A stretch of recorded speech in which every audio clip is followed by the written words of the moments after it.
Hello les amis, avant de commencer à regarder la vidéo, il est super important pour moi de vous parler de cette opportunité que vous offre Yas Togo si vous êtes au Togo, de vous faire gagner des villas, des motos, des iPhones, des crédits de communication ou encore des pagnes.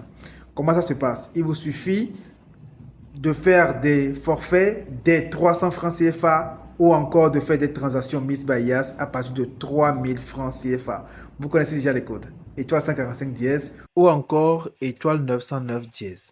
Cette année-là, il faut que tout le monde ait des cadeaux de la part de Yas parce que vos activations de données ou bien vos transactions sont récompensées. Vous le remarquez déjà, hein, quand vous faites des activités, vous avez des points qu'on vous octroie. Ces points-là vous permettront de gagner. Et plus vous faites des activités, des transactions, des opérations Miss by Yas, vous aurez des chances de gagner. C'est l'eau en jeu. Alors n'hésitez pas. Allez-y les gars. Allons-y. On doit gagner cette année.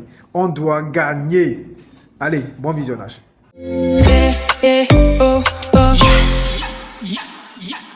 Bonjour à tous, c'est Sarvis Pascal Tchadjo. Je suis l'actuel directeur général du cabinet de conseil et du Group et par la même occasion le président, fondateur et le DG de l'application de mobilité internationale Lumi Group qui permet la mobilité internationale. Que vous venez de l'Europe, vous êtes en Afrique, peu importe où vous êtes sur la planète, avec cette application, vous avez la facilité de vous déplacer un peu partout. À côté de ça, je suis le président fondateur du Réseau international du développement du sport francophone, qui est une association qui fait du sport en levier de développement, de croissance, d'insertion, d'intégration aussi de paix en France. Et d'une part, aussi des activités ici au Togo, au Burkina Faso, en Côte d'Ivoire, au Bénin et bientôt au Sénégal. À côté de ça, pour terminer, je vais dire plutôt, je suis consultant business sur le développement des projets et aussi sur tout ce qui est entreprise, petite et moyenne entreprise. Et je suis dans la nuit business. That's right. Sacrée présentation. Thank you. Tu parlais tout à l'heure de la mobilité internationale, une application qui Java. Oui. Tu veux bien nous en parler plus? Oui, bien sûr. Alors, c'est Lumi. C'est déjà sur les stores, Play Store et App Store. C'est une application de mobilité internationale qui permet en fait à tout voyageur qui veut visiter l'Afrique de le visiter en fait en toute simplicité. Je te donne un exemple. Quand tu veux aller en Côte d'Ivoire tout à l'heure, tu penses à quoi premièrement? Billet d'avion. Ok. Après billet d'avion, quand tu arrives en Côte d'Ivoire? Hôtel. Merci beaucoup. Après l'hôtel, tu fais comment pour aller à l'hôtel? Taxi. Merci beaucoup. Tu prends le taxi, tu arrives au fait à l'hôtel. Maintenant, tu veux circuler dans la ville, tu fais comment? Tu penses à quoi? Je veux circuler dans la ville et tout ça. Oui, visiter la ville, peut-être aller au fait agence de tourisme. Agence de tourisme, peut-être louer au fait une voiture. Oui. Tout ça. Voilà. C'est le problème que nous résolvons en fait avec l'application de mobilité. Aujourd'hui, je veux en fait au Sénégal. Je n'ai pas besoin d'appeler 10 000 personnes pour me trouver un logement sur l'application. J'ai un logement, je peux tout payer instantanément et tout. Je dois arriver à 22h, 23h. Il n'y a pas de souci. L'application, elle est là. Tu peux commander un taxi, même le précommander pour qu'il vienne peut-être à 23h00, même à 1h. On a des services spéciaux. Et quand tu viens dans un pays où tu as un permis de conduire qui te permet de pouvoir conduire dans ce pays, avec cette application, tu peux louer des voitures chez des professionnels ou entre particuliers. Donc, c'est ces trois services qui sont sur cette application. Intéressant. Voilà. Est-ce qu'on peut te définir, tu permets? Oui. Tu permets que je te tutoie? Allez, c'est plus simple. Let's go. Est-ce que tu peux te définir comme un entrepreneur? Je suis un entrepreneur. Non, je ne suis pas un entrepreneur. Je suis plutôt un serial entrepreneur. OK. Voilà. Parce que être entrepreneur, c'est quand tu commences à faire un projet. Mais là, ça fait quoi? Ça fait pratiquement 5, 6 ans, 7 ans que je suis dans l'entrepreneuriat et j'ai déjà non seulement moi-même monté des projets de A à Z, mais j'ai aussi accompagné plusieurs projets, que ce soit fait en France, ici au Togo ou encore en Côte d'Ivoire ou au Bénin. Donc voilà, je suis un serial. Pour ceux qui le savent, la nuit business, c'est cette rubrique qu'on a qui permet à vous et moi d'avoir des notions sur l'entrepreneuriat et d'entreprendre pour ne pas échouer. C'est super important, hein, pour ne pas échouer. La première question, tu sais, nous sommes dans un contexte africain et togolais actuellement où on va à l'école sans savoir ce qu'on veut devenir. Tu es d'accord? Je suis totalement d'accord. Merci beaucoup. À 100%. Exactement. Et les gens disent, et c'est une réalité, on nous apprend pas à gagner de l'argent à l'école. Quand tu sors de l'école, tout ce qu'on a envie de faire, c'est d'être dans un bureau, pour commencer déjà.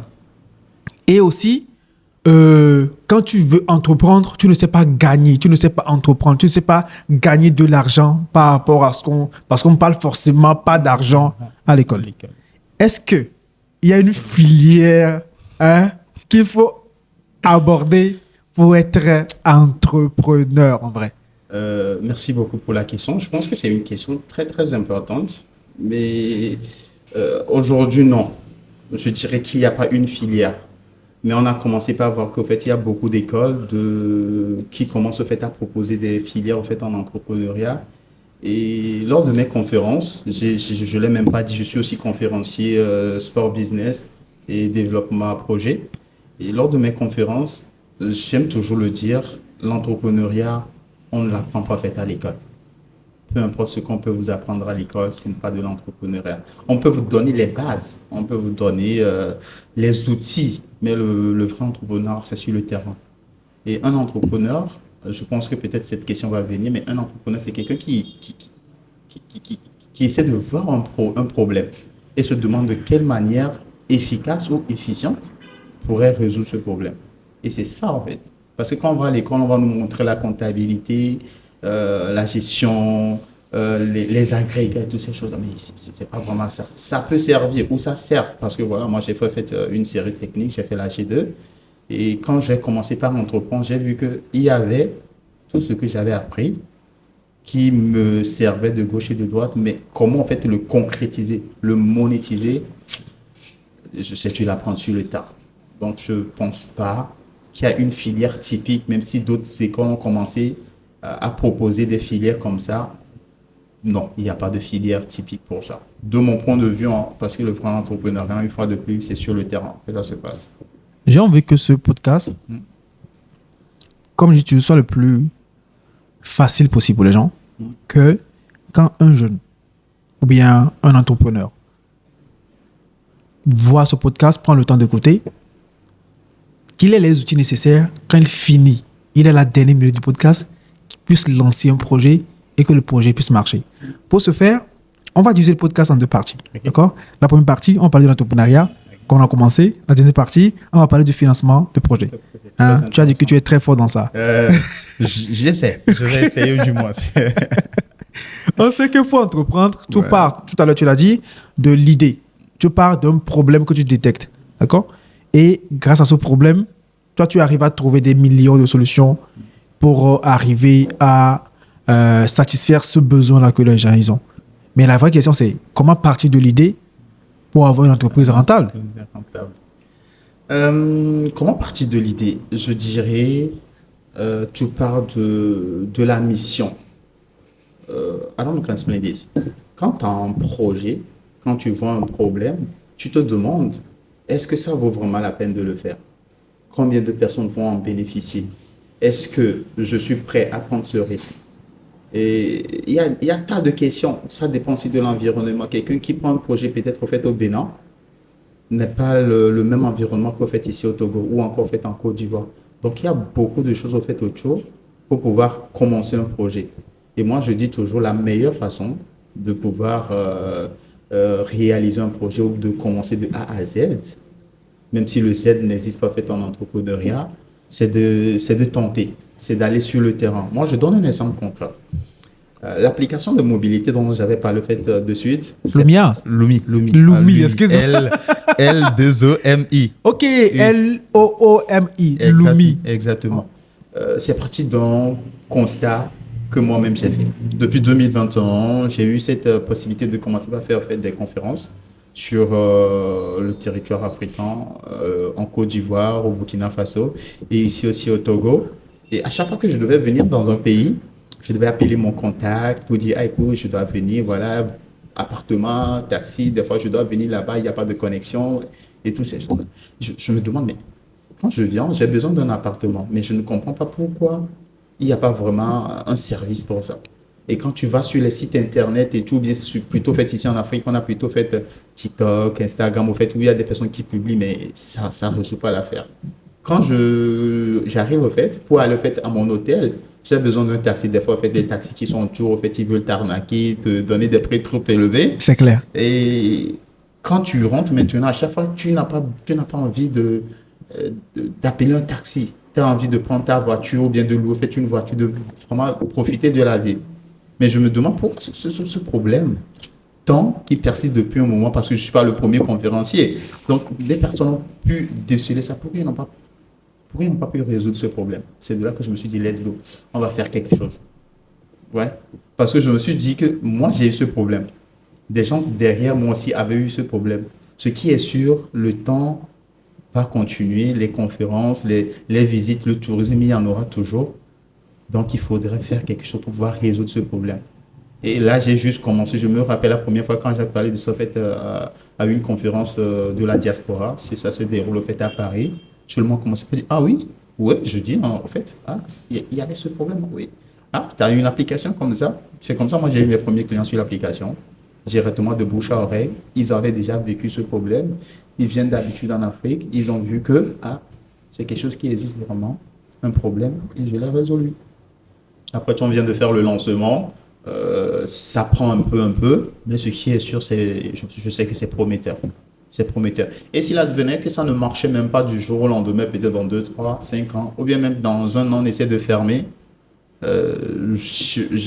ça fait pas mal. Parce que tu te dis, au moins tu as essayé, ça n'a pas marché, tu as appris. Et j'ai beaucoup appris là-dedans parce que développer une application de mobilité en Afrique, avec tout le contexte qu'il faut, alors là, il va falloir vraiment être prêt, financièrement, psychologiquement, tout ce qu'il y a autour, stress et tout. Il y a beaucoup de choses autour. Donc voilà. Il y a une réalité Ouais. qui est que quand moi je te vois en train de faire des conférences en Afrique, dans des pays africains, en Europe et tout ça, là, ce que j'aime de devenir, c'est toi. Tu vois, j'aime de devenir comme Cyrus, mais on n'a pas envie d'avoir les problèmes que Cyrus a eu pour être à ce niveau-là. Tu comprends ce que je veux dire? Je vois. Exactement, tu vois. Je ne sais pas comment l'expliquer. Déjà, c'est comme ma petite sœur, des fois, qui voit, je fais toutes ces choses-là, qui me demande comment je fais pour pouvoir assimiler tout ça. Que oui, des fois, même je suis encore rentré tout récemment. J'attendais en fait avec mon petit frère qui sont je vais devenir comme grand frère, tu vois. Parce que tantôt je suis là, mon téléphone sonne, c'est peut-être le boulot parce que j'ai un cabinet aussi. Tantôt le boulot, tantôt fait on m'appelle pour ça, tantôt. Ils voient comment en fait tous mes téléphones sonnent. Tantôt je prends la voiture, je rentre et tu dis non, pas devenir comme moi. Essaie de devenir comme toi, bien essaie de devenir plus que moi. On ne peut pas devenir comme Cyrus, même si je pense que je suis personne, et ne pas vouloir traverser ce que j'ai traversé. En entrepreneuriat, c'est le parcours d'un combattant. En entrepreneuriat surtout, Oui. on échoue beaucoup. Tu sais, j'ai beaucoup trop. J'ai vraiment envie qu'on parle de quelques échecs avant d'aller dans les questions. On y va? Toi, c'est quoi tes échecs en entrepreneuriat? Alors, la liste est longue. T'as de quoi noter? Vas-y. Alors, beaucoup d'échecs, beaucoup. Là, j'ai en fait mon cabinet, j'ai aussi l'application, il y a aussi un projet, il y a 2 applications aussi qui sont en train de sortir, mais il faudrait savoir que bien avant ça, il y a beaucoup de projets en fait, qui n'ont pas marché. D'autres personnes, quand tu les appelles, parce que voilà, tu étais novice, tu veux commencer, ils s'en foutent de toi. Moi, j'ai commencé c'est en 2020 en fait, que ce vrai déclic en fait, est venu. D'une part, j'ai parlé aussi de sport business, je suis consultant sport business. Je devais mener en fait un projet. C'était pratiquement en fait en période covidale, fin 2019, rentrant en 2020, tout était en pause et ça ne marchait pas vraiment. Du coup, je me suis dit, ok, on va attendre 2021, on attend toujours. Dans une journée, je me suis dit, écoute, ça va. J'ai repoussé, j'en avais marre. J'ai juste pris en fait ma valise. J'ai vu sur mon compte, j'avais en fait assez de sous pour pouvoir faire ce que j'avais à faire. J'ai pris mon billet. Le jour suivant, j'ai atterri en fait au Burkina Faso parce que c'était un projet qu'on avait mis en place depuis, mais qu'on repoussait à chaque fois à cause de la Covid. Voilà, c'est comme ça que j'ai commencé. Du jour au lendemain, j'ai pris mes clics et mes clats et je me dis, vas-y, je vais aller. Si je suis jamais parti au fait au Burkina Faso avant ça, hein, jamais. Mais quand je reviens, même, en fait, on se demande, ah, tu étais là, déjà là, mais comment ça, tu n'as jamais mis pied ici et tu as fait pour connaître le président de la fédération, tout ce corps sportif et tout ça. L'entrepreneuriat, quand tu veux le faire, une fois encore, c'est sur le terrain, en fait. Il faudrait avoir cette envie de résoudre, en fait, un problème, d'apporter une solution. Et c'est de là que viennent les échecs. Encore, je me rappelle, en fait, encore Innovat Plus Group. J'avais monté, en fait, un premier projet Innovat Plus Group. Et dans ce projet, j'ai investi pratiquement plus de 20 000 euros. J'étais en train de commencer. Peut-être pour certaines personnes, 20 000 euros, c'est rien. Mais quand tu es en train de commencer, et en ce moment, en fait, aussi, je faisais des études à côté. C'est un peu beaucoup, 20 000 euros. Du jour au lendemain, ça a commencé très bien, très bien. Tu as commencé par se dire, tu fais des chiffres et Ça s'écroule. tout. Tu te dis, OK, ça va aller, ça va aller. Les 20 000 euros, je ne les ai pas perdus directement. Premièrement, en fait, c'était entre de 9 000 euros. Ça commence très bien, puis ça s'écroule. Mais vu que ça avait commencé, je me dis, ah non. Il y a l'espoir. Il y a l'espoir. L'espoir africain qui t'animait. J'étais trop chaud. Je me dis, non, j'ai ma success story qui est en train de s'écrire comme ça. J'ai encore mis un petit 5 000 euros là-dedans pour essayer de remonter les choses. Non, ça ne vient pas. Je dis non, ça va venir, ça va venir. Découragement n'est pas togolais. L'espoir fait vivre. Non, ça fait vivre. Arrivé un moment, j'ai décidé de changer un peu la structure, la stratégie et tout. C'est là que je me suis dit, OK, vu que j'ai déjà fait un truc de 9 000 euros, maintenant c'est 5 000 euros, on va aller, on va faire. J'ai pris pratiquement encore 6 000 7 000 euros. J'ai encore lancé là-dedans. Matériel, logiciel et tout. Tu veux faire un truc en grand. Et là, j'ai commencé à se dire, non, des fois, il faut accepter, retourner en arrière, reculer, pardon, et de ressauter. C'est là que je suis parti, j'ai pris ma pause, j'essaie de revoir ce qui n'a pas marché, tout ce truc-là. J'ai relancé un autre projet d'application dans le domaine de e-sport. Ça n'a même pas marché, en fait. Pas du tout. Parce que c'était destiné uniquement que pour l'Afrique. Mais le problème, ou ce que j'avais fait dans ce moment, c'est que j'ai pas vraiment fait, j'ai fait l'analyse du marché et tout, hein, mais c'est l'analyse du marché qu'on fait en fait en ligne. Hein. Tu penses qu'ils sont faits dans un cabinet. C'est comme en fait, je pensais encore que je suis fait en France, au fait, où ils ont tous les données, tous ces trucs, alors qu'en fait, à l'Afrique, c'est pas ça. Faut aller sur le terrain. Et j'ai encore commencé. J'étais pratiquement en fait j'étais pratiquement un truc de 13-14 000 ans. J'ai encore investi là-dedans. J'étais chaud parce que en fait, c'était des applications, même les 13-14 000 là, c'est rien. Hein, parce que c'était un partenariat que j'avais fait avec une équipe de développeurs. Moi, j'amène ça. Eux, ils le développent parce que pour développer en fait, une application minimum, en fait, tu es dans les alentours de 35 000, 40 000 euros. Hein, le basique, comme on le dit. Donc, voilà. Les 13-14 000, ça n'a pas marché. Ça faisait comme ça. J'ai présenté en fait, le projet en, fait, en Côte d'Ivoire. Non, comme ça. Au Togo, j'ai contacté des personnes qui sont dans le sport et tous ces trucs-là. Oui, je te reviens jusqu'à ce que je me suis dit, OK, il n'y a pas de souci. Non, mais au Togo, on te revient toujours. Hein? On te revient, quand tu as un projet, on te revient toujours. Ah là. Non, on me revient. Le problème là-bas, j'ai compris en fait que peut-être soit je me suis mal pris ou bien il y avait un problème. Parce qu'en fait, on a toujours cette impression de vouloir apporter quelque chose. Donc, du coup, c'est nous, en fait. Exactement. Il y avait ce truc-là. Yes, tu dois m'écouter. C'est moi. Et c'est ça qui avait causé le problème. En fait, surtout au Togo. Et les personnes en fait, que j'avais contactées, moi, je venais en fait comme quelqu'un qui veut essayer. J'ai toujours voulu être un game changer. Oui, j'apporte ma pierre précieuse au fait à l'édifice, mais pas comme quelqu'un qui vient, qui connaît plus que tout le monde.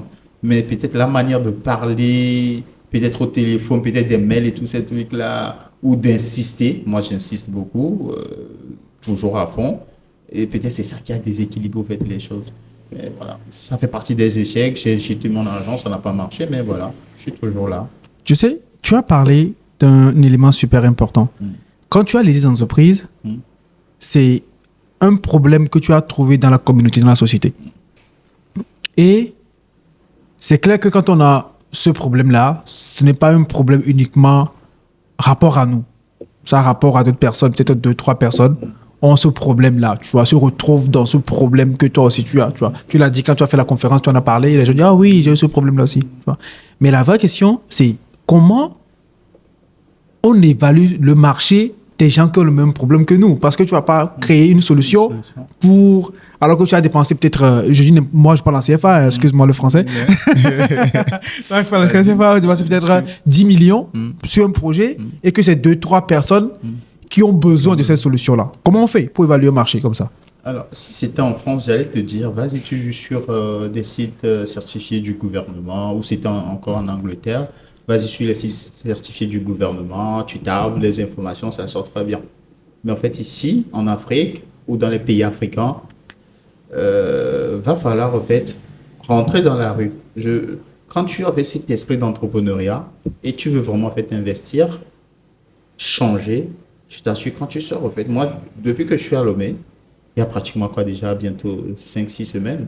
À chaque fois que je sors, j'ai toujours des idées business, en fait. Je me dis, mais pourquoi ça là, c'est comme ça, en fait?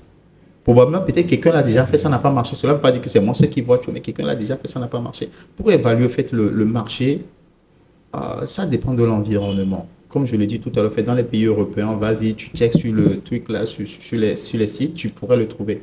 Mais si je pense qu'il va falloir, dans un premier temps, aller sur le terrain. Va-tu juste au fait à Sigamé? Hein? Sors un peu, va pas dans le marché forcément, mais sors un peu. Tu vas voir qu'en fait, il y a beaucoup d'idées de business, au fait. Tu vas tout à l'heure, en fait, où tu prends tout juste la roue et ta voiture, tu sors, tu vas voir, tu vois des idées de business. Et pour évaluer ton projet, tu te demandes si moi j'ai ce problème. Appelle 2-3 amis, pose-les la question, que voilà, tu vois, quelqu'un m'a posé la question comme ça, comme ça. Qu'est-ce que toi tu en penses? Ah, je pense que moi aussi j'avais eu ce problème, ou bien quelqu'un aussi m'avait. Et quand tu vois c'est un problème ou c'est une problématique, vraiment, tu sais directement qu'en fait, il y a en fait, vraiment le marché.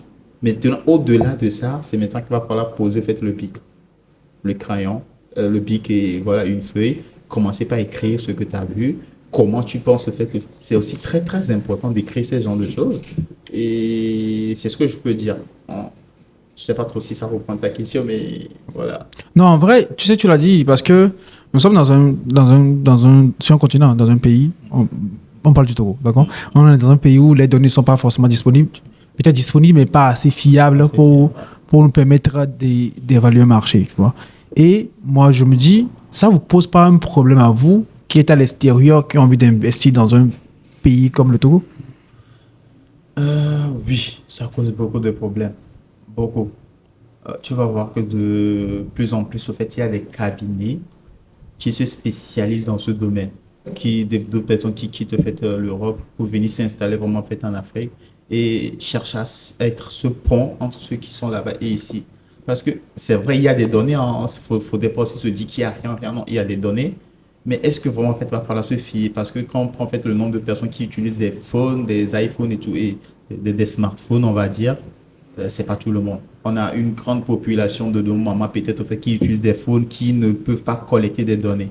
Donc, s'il y a des cabinets qui sont en train de s'installer, ou bien qui s'installent, qui sont vraiment spécialisés, il y a aussi des grands baobabs, on va dire, peut-être des banques d'investissement et autres qui sont dans des pays européens, mais qui investissent ou bien qui ont des filiales dans d'autres banques qui essaient de prendre ces gens de marché. Mais je pense que c'est plus destiné aux cabinets qui viennent, qui vont sur le terrain, que ce soit dans l'immobilier, que ce soit dans la tech, dans le e-sport, dans le business développement et tous ces trucs-là.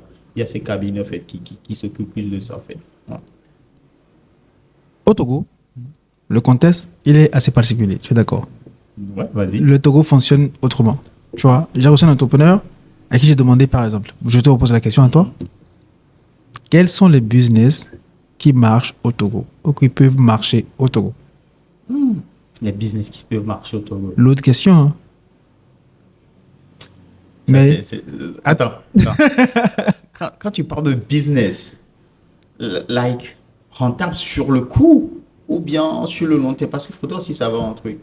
Il y a certains business, quand tu vas commencer là, il ne faudrait pas t'attendre au fait un retour sur investissement dans 2-3 semaines, dans un an. Bon, dans un an encore, ça va. Mais dans les 3 premiers 6 mois, un an, non. Et ces genres de business, au fait, n'est pas vraiment fait, destiné à tout le monde. Parce que voilà, quand moi, je veux peut-être entreprendre, si j'ai un boulot à côté, j'entreprends peut-être pour le futur. Donc, je n'ai pas vraiment fait envie de me dire, je vais faire peut-être quelque chose qui va apporter très peu.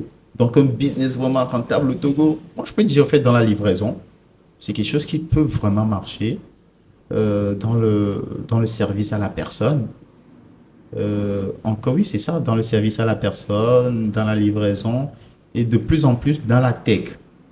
Parce que même dans le marketing digital, il y a beaucoup d'entreprises aujourd'hui qui n'ont pas fait une image sur le net.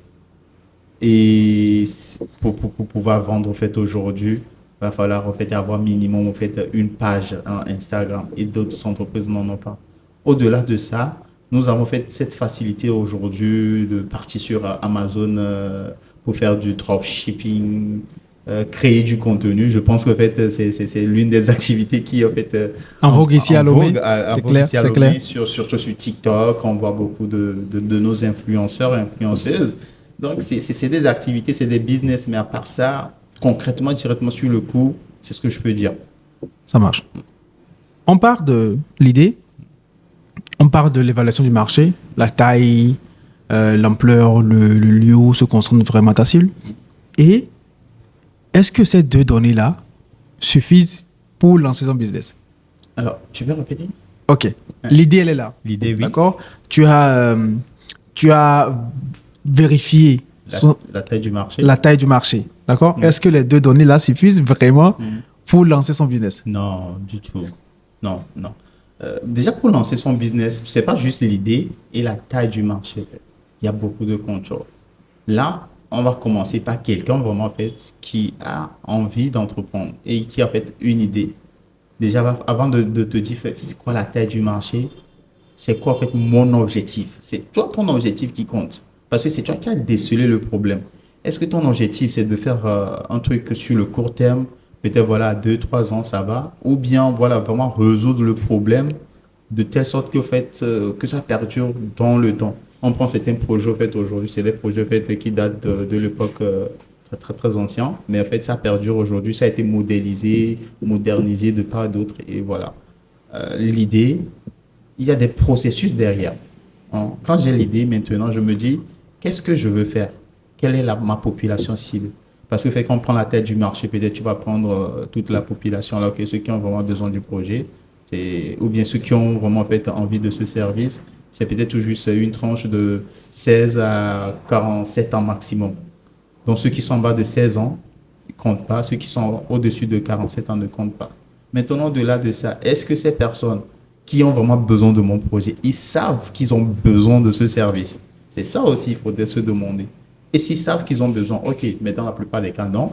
Maintenant, comment faire pour pouvoir les permettre qu'ils puissent rentrer en connaissance? C'est là, en fait, que la communication vient et tout ce qui tourne, en fait, autour aussi vient. Et voilà, je pense encore qu'il y a beaucoup de choses, au fait, au contrôle. Penser, fait, à l'idée, le mettre, en fait, le concrétiser, passer, fait, à l'action, essayer de créer. Et quand je veux le créer, quels sont les processus que je mets en place? Est-ce que c'est moi-même qui le crée? Je trouve de l'argent pour payer des personnes pour les créer. Je me forme sur le tas. Qu'est-ce que je fais concrètement? Et maintenant, quand on parle de la taille du marché, on va dire, c'est quoi la taille en fait, du marché? Est-ce que c'est la cible qui a vraiment besoin de mon projet ou bien c'est la cible secondaire ou bien voilà. Donc, Super intéressant. Tu sais, tu as parlé de créer son entreprise, bien les secrets de créer ça. La vraie question, c'est est-ce qu'il faut forcément créer son entreprise avant de lancer un business? Dans le contexte, là, nous sommes au Togo. oui et non. OK?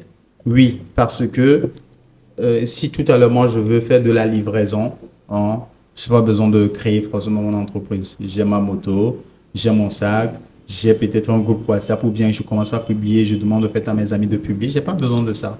Mais au même moment, si je veux faire peut-être un business d'import-export, voilà, quand je vais aller peut-être vers quoi, une entreprise qui fait de l'import-export au niveau du port autonome de Lomé, pour le dire que, OK, moi, je vous propose ce service, je vais essayer de vous ramener les colis ou quoi, j'essaie de faire le ramassage des colis d'Apaon avec ma voiture jusqu'à fait pour descendre ici chaque jour. Ils vont te demander forcément, fait, c'est quoi, fait ton numéro d'enregistrement fait au centre de création d'entreprise. Ils vont te demander ce genre de choses. Donc, ça dépend de ton business ou de ce que tu veux faire. Si c'est un truc one shot, on va le dire, il n'y a pas besoin. Mais si c'est un truc que tu veux vraiment, tu as en fait une vision à long terme, vraiment en fait le créer, commencer peut-être dans 3 mois, 4 mois avoir ton premier salarié, et tous ces trucs-là, je pense que le cadre le faut. Ouais. Tu as parlé de business. C'est quoi concrètement la différence entre un entrepreneur et un businessman? J'aime trop cette question parce que de nos jours, il y a tout qui est mélangé. Je fais la prestation de service. On dit je suis entrepreneur, je suis en fait intermédiaire business, je suis entrepreneur. Il y a tout. Pour parler, un businessman, de mon point de vue simple, c'est quelqu'un qui multiplie le chiffre d'affaires de quelqu'un d'autre par le biais de certains processus ou un apporteur d'affaires. C'est le plus simple possible. Un businessman, en fait, ne crée pas, en fait. Il a vu peut-être des opportunités, il pense qu'il est peut-être compétent, ou il a des astuces, ou il a des stratégies pour pouvoir en profiter et faire profiter d'autres personnes ou d'autres entreprises autour, ou des apporteurs d'affaires, des intermédiaires et tous ces trucs-là. Pour moi, c'est business. Maintenant, entrepreneuriat, c'est quelqu'un qui crée de la valeur. Quelqu'un qui crée quelque chose qui n'existe pas, ou bien quelqu'un qui prend quelque chose qui existe déjà, mais essaie de le créer autrement. Là, quand je prends tout à l'heure, j'aime cet entrepreneur, en fait. J'oublie un peu son nom, je ne connais même pas son nom. Il a le nom de son entreprise, c'est Il y a du boulot en Afrique. Oui, mais c'est en effet, en fait. Et Non, mais excuse-moi beaucoup. D'accord? Let's go. Merci beaucoup de le préciser. C'est un grand frère à nous. OK. Il aide énormément la nuit. OK. Il s'appelle Monsieur Aïda Kodo Otou. Exactement. Je pense que je le suis sur les réseaux sociaux. Je l'ai même déjà fait une fois invité à une de mes conférences quand j'étais là en 2023, je pense. Ouais. C'est quelqu'un que j'apprécie beaucoup, tu vois. Et dans l'Afrique, dans les Africains. Oui, c'est ça, en fait. Tu sais, je vais te couper un instant. Dis-moi. Parce que il faut qu'on parle de l'Africa. Et de l'Africa, je parle de ça, pas uniquement en termes d'entreprise togolaise. Pour ceux qui ne connaissent pas, voilà, la rénovation n'est pas des congrès, non. Actuellement, non. C'est eux qui font. Oui. C'est de l'Africa qui fait. Et nous l'avons eu dans le podcast la nuit. Allez sur la chaîne, vous allez voir. Et de l'Africa. Et il a dit qu'il a perdu beaucoup. Il était même endetté avant même de commencer son entreprise et de l'Africa. Et c'est incroyable son histoire. Allez lire dans les commentaires. Et on fait une shout-out parce que, franchement, c'est un grand frère. Quand nous sommes allés vers lui, il aime énormément ce qu'on fait dans la nuit. Sérieusement. Chaque fois qu'on a besoin de lui, il a toujours été là en tant que grand frère et il nous ouvre des portes incroyables, tout ça, tu vois. Allez, maintenant, le jeu de fait. Je confirme parce que j'ai aussi son numéro. Donc, du coup, voilà, je vois ses actus passer sur mon fil d'actualité. Je vois que c'est eux qui sont en train de... J'aime bien là, c'est un entrepreneur. Il a vu un problème, il a créé. C'est pas qu'il met en fait en relation des personnes. Et au même moment, si je prends en fait encore quelqu'un en fait qui crée que des événements. Créer des événements, c'est pas facile. Hein. Mais ce n'est pas vraiment quelqu'un qui va se dire je suis entrepreneur. Ok. En gros, ce que tu veux dire, oui. Un entrepreneur, c'est quelqu'un qui va vraiment créer la solution depuis la source. Exactement. Je crée la solution depuis la source. Je vois le problème. Je me dis ok, je crée la solution. Mais en tant que business, je me dis ok. Tu te greffes dessus pour te faire ton argent gratuitement. En fait, je pense que c'est le cas actuellement au Togo où quelqu'un fait son immeuble, on met à louer chez la personne. Tu vois beaucoup de personnes qui vont piquer l'annonce là, vont mettre le numéro, vont supprimer le numéro de la personne ressource. T'as compris. T'as tout compris. Là, je prends en fait, avec notre application, on a commencé par démarcher des personnes qui louent des voitures et autres. Une même voiture, je te donne juste un exemple. Une même voiture, Jimboss. On a fait une base de données qu'on utilise. Jimboss, 7 personnes, je trouve cette même voiture. Toujours la même plaque, en fait. Hey. D'autres personnes, en fait, essaient de le laisser comme ça. D'autres personnes essaient de le barrer, tous ces trucs-là. Sérieux. Tu sais, là, je parle de voiture. Là. Oui. Moi, je vais te parler de terre à terre. Ouais. J'étais à Cotonou quand on s'écrivait, je te dis. Et je suis actuellement en train de chercher un appartement où je veux déménager, tu vois. Et où je vais aménager, excuse-moi. Et j'ai vu l'annonce, j'ai écrit à la personne. D'accord? La personne me dit, ok, écoute, moi je dis, je suis pas là, je rentre tel jour. Donc quand je rentre, je vais visiter. Et j'avais contacté une autre personne avant. Dans la journée, la personne me renvoie la même annonce. D'accord? Attends, mais la personne me renvoie la même annonce, tu vois. Et moi je me suis dit, ok. Donc le jour où je devais visiter l'appartement est arrivé. Le gars me dit, OK, on peut visiter à 14h. OK? L'autre gars me dit, quand est-ce que je peux visiter? Je dis, OK, moi, je suis bon pour venir à 14h. Il dit, attends, je vais appeler d'abord. Il me revient, dit, c'est OK pour 14h. Vers 14h, le gars me rappelle tout le temps, tu es où? Alors que le premier rendez-vous que j'ai eu, c'est toujours 14h, tu vois.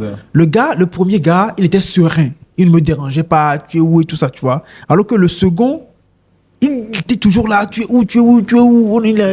C'est le businessman. Maintenant, moi, j'envoie son numéro à l'autre pour lui demander, non, mais ce numéro-là, Tu le connais? est-ce que tu connais? Il dit non. Je ne connais pas. Il dit non, mais en fait, c'est ça le businessman, en C'est le fait. businessman. Il est là, il va prendre en fait un kick. Après, c'est pas quelque chose de mauvais, hein. Tout le monde essaie de s'en sortir comme il peut. C'est normal. Mais voilà, en fait. Tu vois, il y a en fait le propriétaire ou bien celui qui crée vraiment en fait la valeur supérieure. Et il y a quelqu'un en fait qui va se greffer là-dessus, peut-être pour avoir un pourcentage, 10-15%, et voilà. Voilà. Incroyable. Incroyable. Tu sais, là, nous sommes à l'étape de créer l'entreprise. D'accord? Et il y a une notion qui est là actuellement, qui est une start-up. C'est quoi exactement start-up et en quoi c'est différent des entreprises qu'on crée tous les jours, en fait? Ok. Alors, une start-up, comme son nom le dit, start-up. Start, commencer, up, like, up, down, like, tu vois. C'est une entreprise, c'est le début, hein, c'est le commencement. Je commençais par créer en fait une structure qui est en fait à l'étape peut-être d'analyse, comme certaines personnes le disent. C'est cette entreprise qui n'est pas encore stable en fait, qui essaie de voir son chiffre d'affaires, qui a peut-être en fait 2, 3, 4, 5, 10 personnes peut-être maximum comme employés, et voilà, qui veulent pas probablement rentrer dans un type de statut d'entreprise, parce que voilà, il y a plusieurs types d'entreprises, la salle, les URL et tous ces trucs-là. Donc, une start-up, c'est la création d'une entreprise, mais en fait, c'est comme un bébé. C'est le bébé de l'entreprise, si je peux le dire terre à terre. Ok, ok, intéressant. Tu crées l'entreprise. Il faut recruter des gens, en vrai. Toujours. Comment on arrive à recruter ses premiers employés? Alors, tout le monde a sa stratégie, hein. Mais moi, je travaille plus au fait en réseau. Là, j'ai mon entreprise, même en fait, quand j'avais fait le premier cabinet, j'ai recruté au fait en réseau. Cela ne veut pas dire que je recrute pas en fait par le biais de certains cabinets de recrutement, mais je recrute en réseau. J'ai en fait mon téléphone, je te dis, écoute, voilà, j'ai ouvert mon cabinet, ça fait pratiquement 2 ans. Là, maintenant, je suis en train de chercher peut-être un community manager. Donc, si tu connais quelqu'un dans ton réseau, pour la simple et bonne raison que ça me facilite la tâche. La personne que tu vas me présenter, je te dis, OK, merci, mais sache que tu es garant de cette personne. Est-ce que tu es sûr que cette personne-là, il travaille bien? Donc, voilà, il va me dire, ah, écoute, voilà, il a déjà travaillé pour moi ici, il a travaillé aussi avec celui-là, comme référence, en fait. Là, maintenant, quand je vois dans mon cercle, je ne trouve pas vraiment en fait, le bon profil. C'est là maintenant que je me dirige vers en fait, les cabinets de recrutement. Et voilà, je ne vais pas le conseiller à tout le monde parce que des fois aussi, c'est des amis que tu embauches en fait, là-dedans. Et certains amis, voilà, ils ne comprennent pas vraiment que c'est quelque chose de très sérieux. Ils veulent encore en fait, rester dans cette étape d'amitié. Je prends même en fait l'application que je suis en train de lancer. Tu sais, une ancienne amie du lycée qui m'écrit sur Snap. Écoute, j'ai vu la publi. Je vois d'habitude tu publies ça sur Snap. Je vois que c'est toi le boss. Est-ce que c'est vrai? Je dis non, je ne suis pas le boss, je suis le leader. Je dis ok, ça ne change rien, c'est toujours toi. J'ai dit ok, oui. J'ai postulé en tant que chargé marketing en fait. Donc vas-y, accepte-moi. Je ne l'ai pas accepté juste pour la simple raison que je sais que si je l'embauchais, le lien amical en fait, qui nous liait, elle ne peut pas faire en fait, la part des choses, tout simplement. Et au même moment, je peux aller juste en fait, vers les cabinets de recrutement pour dire voilà, je cherche. Alors que j'avais quelqu'un en fait, un peu de temps.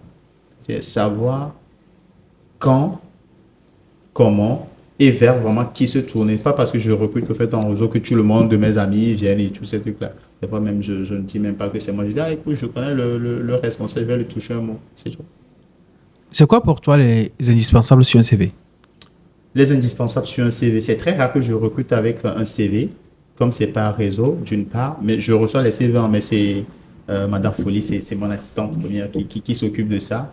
Mais pour moi, un CV, ça doit refléter en fait, ce que tu viens chercher. Quand tu fais, oui, j'ai fait mon école, et voilà, sans expérience déjà, fait, s'il n'y a pas d'expérience sur le CV, c'est mort. Parce que voilà, tu n'es pas, je ne cherche pas peut-être un stagiaire, en fait, ou bien quelqu'un qui va venir faire de l'alternance. Donc, si ton CV, en fait, déjà, il faut savoir très bien la structuration. S'il y a des fautes, c'est chaud. Parce qu'on se dit, c'est ton CV. Donc, si tu n'as pas pris le temps de bien le faire, probablement que tu ne vas pas vraiment prendre, ou bien tu ne prends pas déjà fait ton boulot fait au sérieux. Ce que tu es en train de chercher, tu ne sais pas ce que tu cherches. Donc, déjà, dans un premier temps, la structuration, l'expérience, pas d'erreur surtout, et de savoir se vendre, en fait. Pas forcément ce qu'on écrit sur tous les CV qui est la vérité, mais déjà, faudrait savoir te vendre pour que quand je prends ton CV, que j'ai envie de t'appeler. Parce que quand on t'appelle pour un entretien, parce qu'on a vu ton CV, à plus de 50%, tu as déjà gagné en fait. Maintenant, c'est à toi de vraiment conclure en fait lors de l'entretien. C'est ça. Est-ce que tu dis tout à l'heure que c'est pas forcément toi qui lis le CV, tu vois, tu reçois mais tu ne lis pas forcément. Ça t'est arrivé de lire des CV ou pas? Oui. Ok. Est-ce que toi est-ce que tu as lu des CV qui t'ont fait marrer? Non, j'en trouve.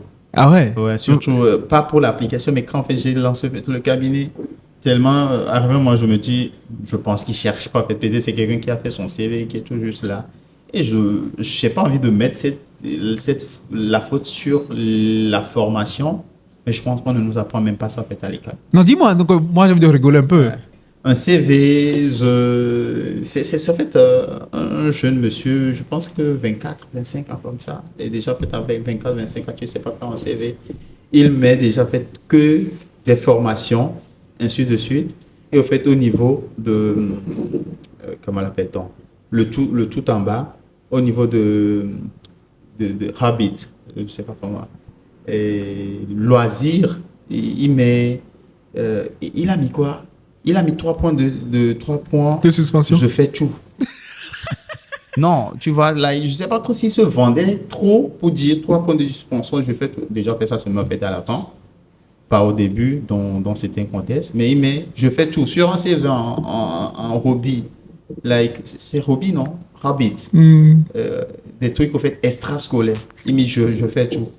J'ai préféré une photo. J'ai envoyé ça à Madame Folie pour dire, c'est qui cette personne en fait? Il dit que je sais pas, c'est pas une recommandation. Je dis, oui, ça marche. Je prends en fait une demoiselle, je ne vais pas donner le nom parce qu'elle avait mieux fait le nom de son école. Si tu vois sur son CV, il n'y a rien de concret en fait. Là, en fait, tu vois en fait les années et du genre, tu sais, tu vas écrire de 2018 à 2019. J'ai fait ça, j'ai fait cette formation. 2018 à 2019, tu vois, il y a quelque chose. Et tu viens revoir en fait encore à 2018 à 2019, il y a encore une autre chose dans la même année en fait. Alors que tu dis que tu es, non, faut pas rigoler. Mais sur le coup, quand tu le vois comme ça, tu n'as pas envie de rigoler parce que voilà, toi tu vas embaucher. Oui. Et quand tu reçois des CV, tu te dis mais c'est quoi vous m'envoyez quoi, c'est parce que des fois Madame Folie qu'elle voit ça en fait, elle est trop gentille donc elle se dit ah peut-être. Je dis mais non, arrivé un moment on va pas tout prendre. Et quand tu prends une année.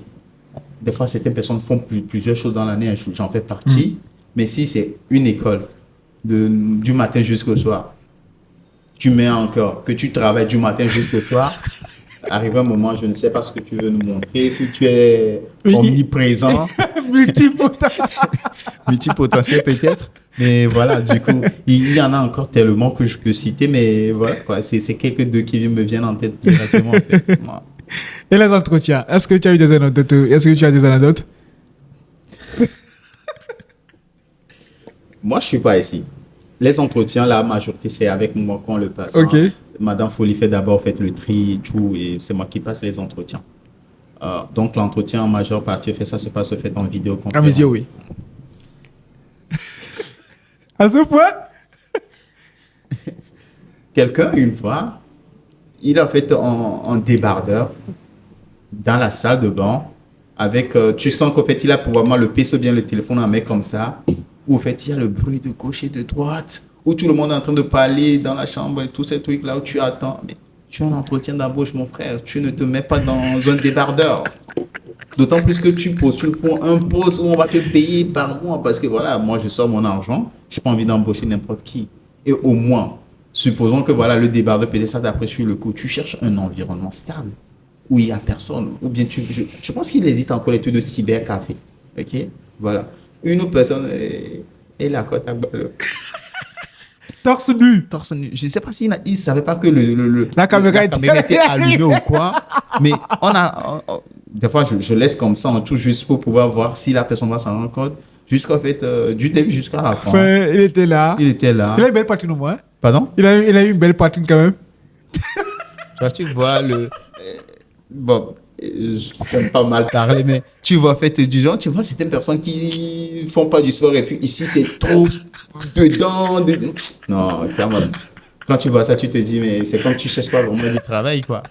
Et, en vrai, jusqu'à aujourd'hui, je m'en rappelle encore, je me pose la question, s'il savait que il était en fait filmé, parce que voilà, c'est un entretien en vision conférence, donc normalement, tu le sais. Et le dernier, j'ai mon repas en fait ici. Tantôt, j'allume. On est en train de discuter et j'éteins et je mets dans la bouche. Et je dis, wow, vous riez, vous rigolez. Mais sur le coup, moi, mon temps, il est trop précieux. En fait, dans l'entretien, il fait des sortes de pauses pour manger de temps en temps. Oui, genre, il sait que le truc, il est allumé. Donc, du coup, il fait semblant que c'est pas lui comme c'est un bug. Du coup, il éteint la caméra. Il mange un peu. Mais en fait, quand tu manges, quand tu parles, quelqu'un, on le sait, tu vois un peu. Incroyable. Et du coup, j'ai senti dans le fait qu'il était en train de faire ça. Moi, mon temps, il est trop précieux. Moi, quand tu commences pas à faire ça, je m'énerve des entretiens. Quand je commence pas à faire un entretien, déjà fait au bout de 5 minutes, je sais si j'ai envie d'aller au fait tout le long ou pas. J'ai fait ma liste au fait où je coche les points. Et arrivé un moment, si je mets au fait un croix, fait juste au fait en bas, je sais que je vais pas. Tu ne fais pas plus de 5 minutes, sache que au fait, tu vas pas être embauché au fait. Après, tu n'embauches pas beaucoup à ce jour parce que mon cabinet, au fait, il est au fait aussi d'une part fait en Côte d'Ivoire. On est quoi? Probablement à peu près 7-8 à ce jour. Donc voilà, j'embauche pas aussi beaucoup. Mais je suis très sélectif parce que voilà, je n'ai pas le temps vraiment pour venir m'occuper de ça. Donc quand je veux embaucher, soit c'est par réseau, parce que je sais que c'est des personnes qui vont me recommander, des personnes qui ont déjà bien travaillé. Et si je dois te prendre au fait en entretien, c'est que voilà, c'est mon temps que je suis en train de perdre. Moi, je suis fatigué. J'ai envie de quelqu'un qui a conscience. Donc, quand tu viens manger, ou bien tu es à torse nuit, ou tu sais même pas, ou bien tu es dans ta salle de bain avec ton téléphone comme ça, avec le bruit de toute la famille derrière, pour moi, c'est pas sérieux. C'est difficile. Voilà. Tu as Pour un jeune entrepreneur qui veut entreprendre, pour un jeune qui veut entreprendre et échouer, quels sont les 3 conseils que tu peux lui donner? Dans l'entrepreneuriat, on n'entreprend jamais sur un coup et réussir. Ceux qui vendent du success story, qui te disent, ouais, j'ai fait ci, j'ai commencé par... Non, il n'y a jamais ça. Déjà, en fait, tu vas toujours échouer. Pas toujours, mais tu vas forcément échouer dans les débuts. Mais moi, je vais plutôt parler de passer à l'action. Parce que quand on veut entreprendre, en fait, aujourd'hui, on se met des barrières, en fait. Ah, est-ce que... Mais si tu le sens, si tu as la possibilité, si tu as les capacités, let's go.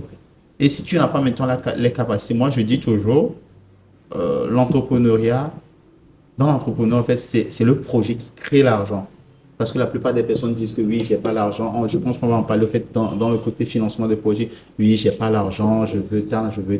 C'est le projet qui crée l'argent et non l'argent qui crée le projet. Si tu pars de ce principe, moi, le premier cabinet, quand moi j'ai créé mon cabinet, dans un premier temps, pour pouvoir avoir mes premiers clients, je ne suis pas parti loin. Hein. J'ai commencé par mon réseau. Écoute, voilà, j'ai un cabinet en gestion d'entreprise et de projet. Est-ce que tu as fait un truc que tu es en train de faire au bled actuellement, au pays actuellement? Ah, ok, il n'y a pas de souci, merci. Mais est-ce que tu connais quelqu'un qui est en train de faire un truc? C'est comme ça que j'ai commencé. Si tu es dans ma liste contact de mon WhatsApp Business et tu ne peux pas me servir, ce ne serait-ce que me recommander quelqu'un, ça sert à rien, frère. Ça sert à rien. C'est comme ça, moi, j'ai eu mes premiers clients. Donc, échouer, tu vas forcément échouer. Mais c'est à toi d'apprendre au fait de tes échecs. Pour terminer sur ce sujet, ou sur cette question plutôt, moi, des fois, quand tu me parles de projet, tu me parles de ton projet, sur le coup, je ne sais pas pour me vanter, mais je te donne tout juste le maximum 3 minutes. Je te descends tout de A à Z. Là, ça, je vois ça, je vois ça, il va falloir faire ci, il va falloir faire ça. C'est parti de mes échecs parce que j'ai tellement fait des projets qui n'ont pas marché, d'autres fait qui sont mis en stand-by et tout, tellement que quand je vois un projet directement, en fait, je l'assimile en fait un projet que j'ai déjà commencé, un projet que j'ai déjà en fait accompagné et ça se dessine parce que j'ai eu beaucoup d'échecs et voilà. Et pour un jeune qui veut entreprendre au fait aujourd'hui, qui part du principe que il sait ce qu'il veut. Si tu sais vraiment ce que tu veux et si tu te mets dans la tête que c'est le projet qui crée l'argent, il ne faudrait pas attendre forcément que tu dois avoir l'argent avant d'entreprendre. C'est déjà en fait un pari gagné. Vas-y, si tu échoues, c'est pas grave, c'est la vie, tu vas recommencer. Et si tu ne échoues pas, super. Tu sais, là, on est en train de tourner au Kalindi. Je te disais tout à l'heure que j'ai travaillé ici. Exactement. Et j'ai eu la chance d'avoir un patron qui est un ami formidable, tu vois. On discute énormément, tout le temps, tu vois. Et il a dit un truc. Il dit, les entrepreneurs doivent savoir que leur projet, ce n'est pas leur bébé. C'est des milliers d'idées qu'ils peuvent avoir la seconde qu'ils ont envie de développer. Si toi, tu as juste une seule idée et que tu t'accroches à cette idée-là, comme tu l'as dit tout à l'heure, tu descends les idées des gens. Tu vois, tu descends les projets des gens. Et que quand toi, tu t'accroches juste à ce projet-là, c'est ce que j'ai, game changer et tout ça, tout ça, on va descendre le projet-là. Tu sais que tu seras tellement atteint que... Des fois, quand tu parles d'un projet, mais c'est pas moi, moi je le fais comme ça, je parle de moi, mais je connais aussi des aînés dans l'entreprise en fait qui font partie de la diaspora, où quand tu les vois, quand ils commencent par parler, en fait, là, et tu te dis, ah, je me cache. Ils te parlent d'une manière, ils vont jusqu'à te commencer par te descendre en fait les chiffres. Moi, j'aime beaucoup les chiffres, j'ai fait la G2, je pense que je l'ai dit, j'aime trop les chiffres. Quand ils commencent par te dire, toi qui te connais dans les chiffres, tu sais que celui-là c'est un dur. Tu sais que celui-là, il est très fort. Et quand tu as un projet, tu te dis, oui, je vais le faire. Si tu le fais, c'est bon. Mais si tu ne veux pas le faire, là, pense pas que voilà, il y a quelqu'un en fait à côté qui va se dire, oui, je vais voler son projet, tous ces trucs-là. Du genre, ça colle au fait à un projet. C'est pour cela, en fait, de nos jours, tu vas voir d'autres personnes. Cela ne veut pas dire aussi de faire 1000 projets, en fait, au même moment. Je suis, en fait, l'exemple parfait. Il fut un moment, j'ai voulu faire et ça, et ça, et ça. Au final, j'ai rien fait du tout. C'est de tourner en rond, de tourner en rond. Et c'est ça aussi qui m'a permis d'avoir des expériences pour se dire, quand tu veux faire un projet, même si c'est des projets en fait, qui peuvent se chevaucher, prends tout juste un projet, tu le descends. Quand le projet arrive un peu soit à maturité ou à stabilité, là, tu peux peut-être continuer avec l'autre. Et voilà. Tu sais, quand on parle de projet, c'est bien beau. D'accord? L'idée, elle est là. C'est très bien. Mais ce qui lance l'idée là, c'est l'argent. C'est là. Et T'as fait transition. c'est l'argent parce que les gens, non, tu l'as dit, on peut avoir des milliers d'idées dans une seconde. Tu vois, en une seconde, on peut avoir des milliers d'idées. Mais quand tu n'as pas les sous nécessaires pour pouvoir lancer, pour pouvoir trouver, créer ces solutions-là, bon, tu es juste là, quoi. Ouais, Voilà, tu es juste un philosophe qui est là, sans argent. Tu vois? Et la question de financement, c'est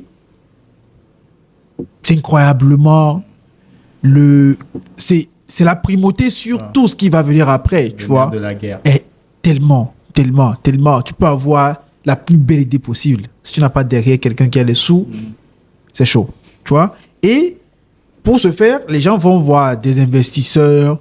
Je dis ça là.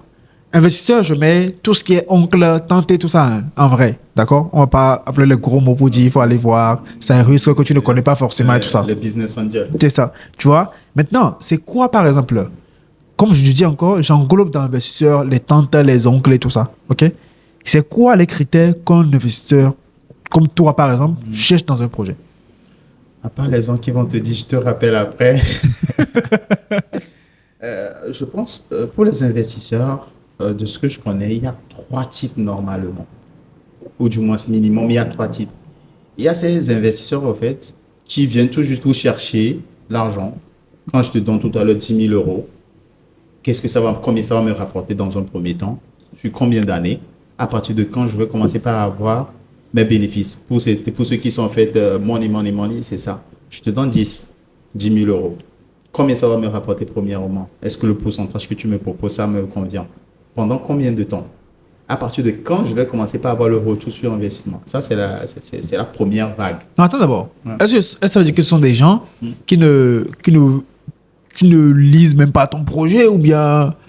Non, c'est pas des gens qui ne lisent même pas ton projet, mais c'est les gens, en fait, où que le projet apporte un plus à la société, ou ça nuit à la société, lui s'en fout. Ok.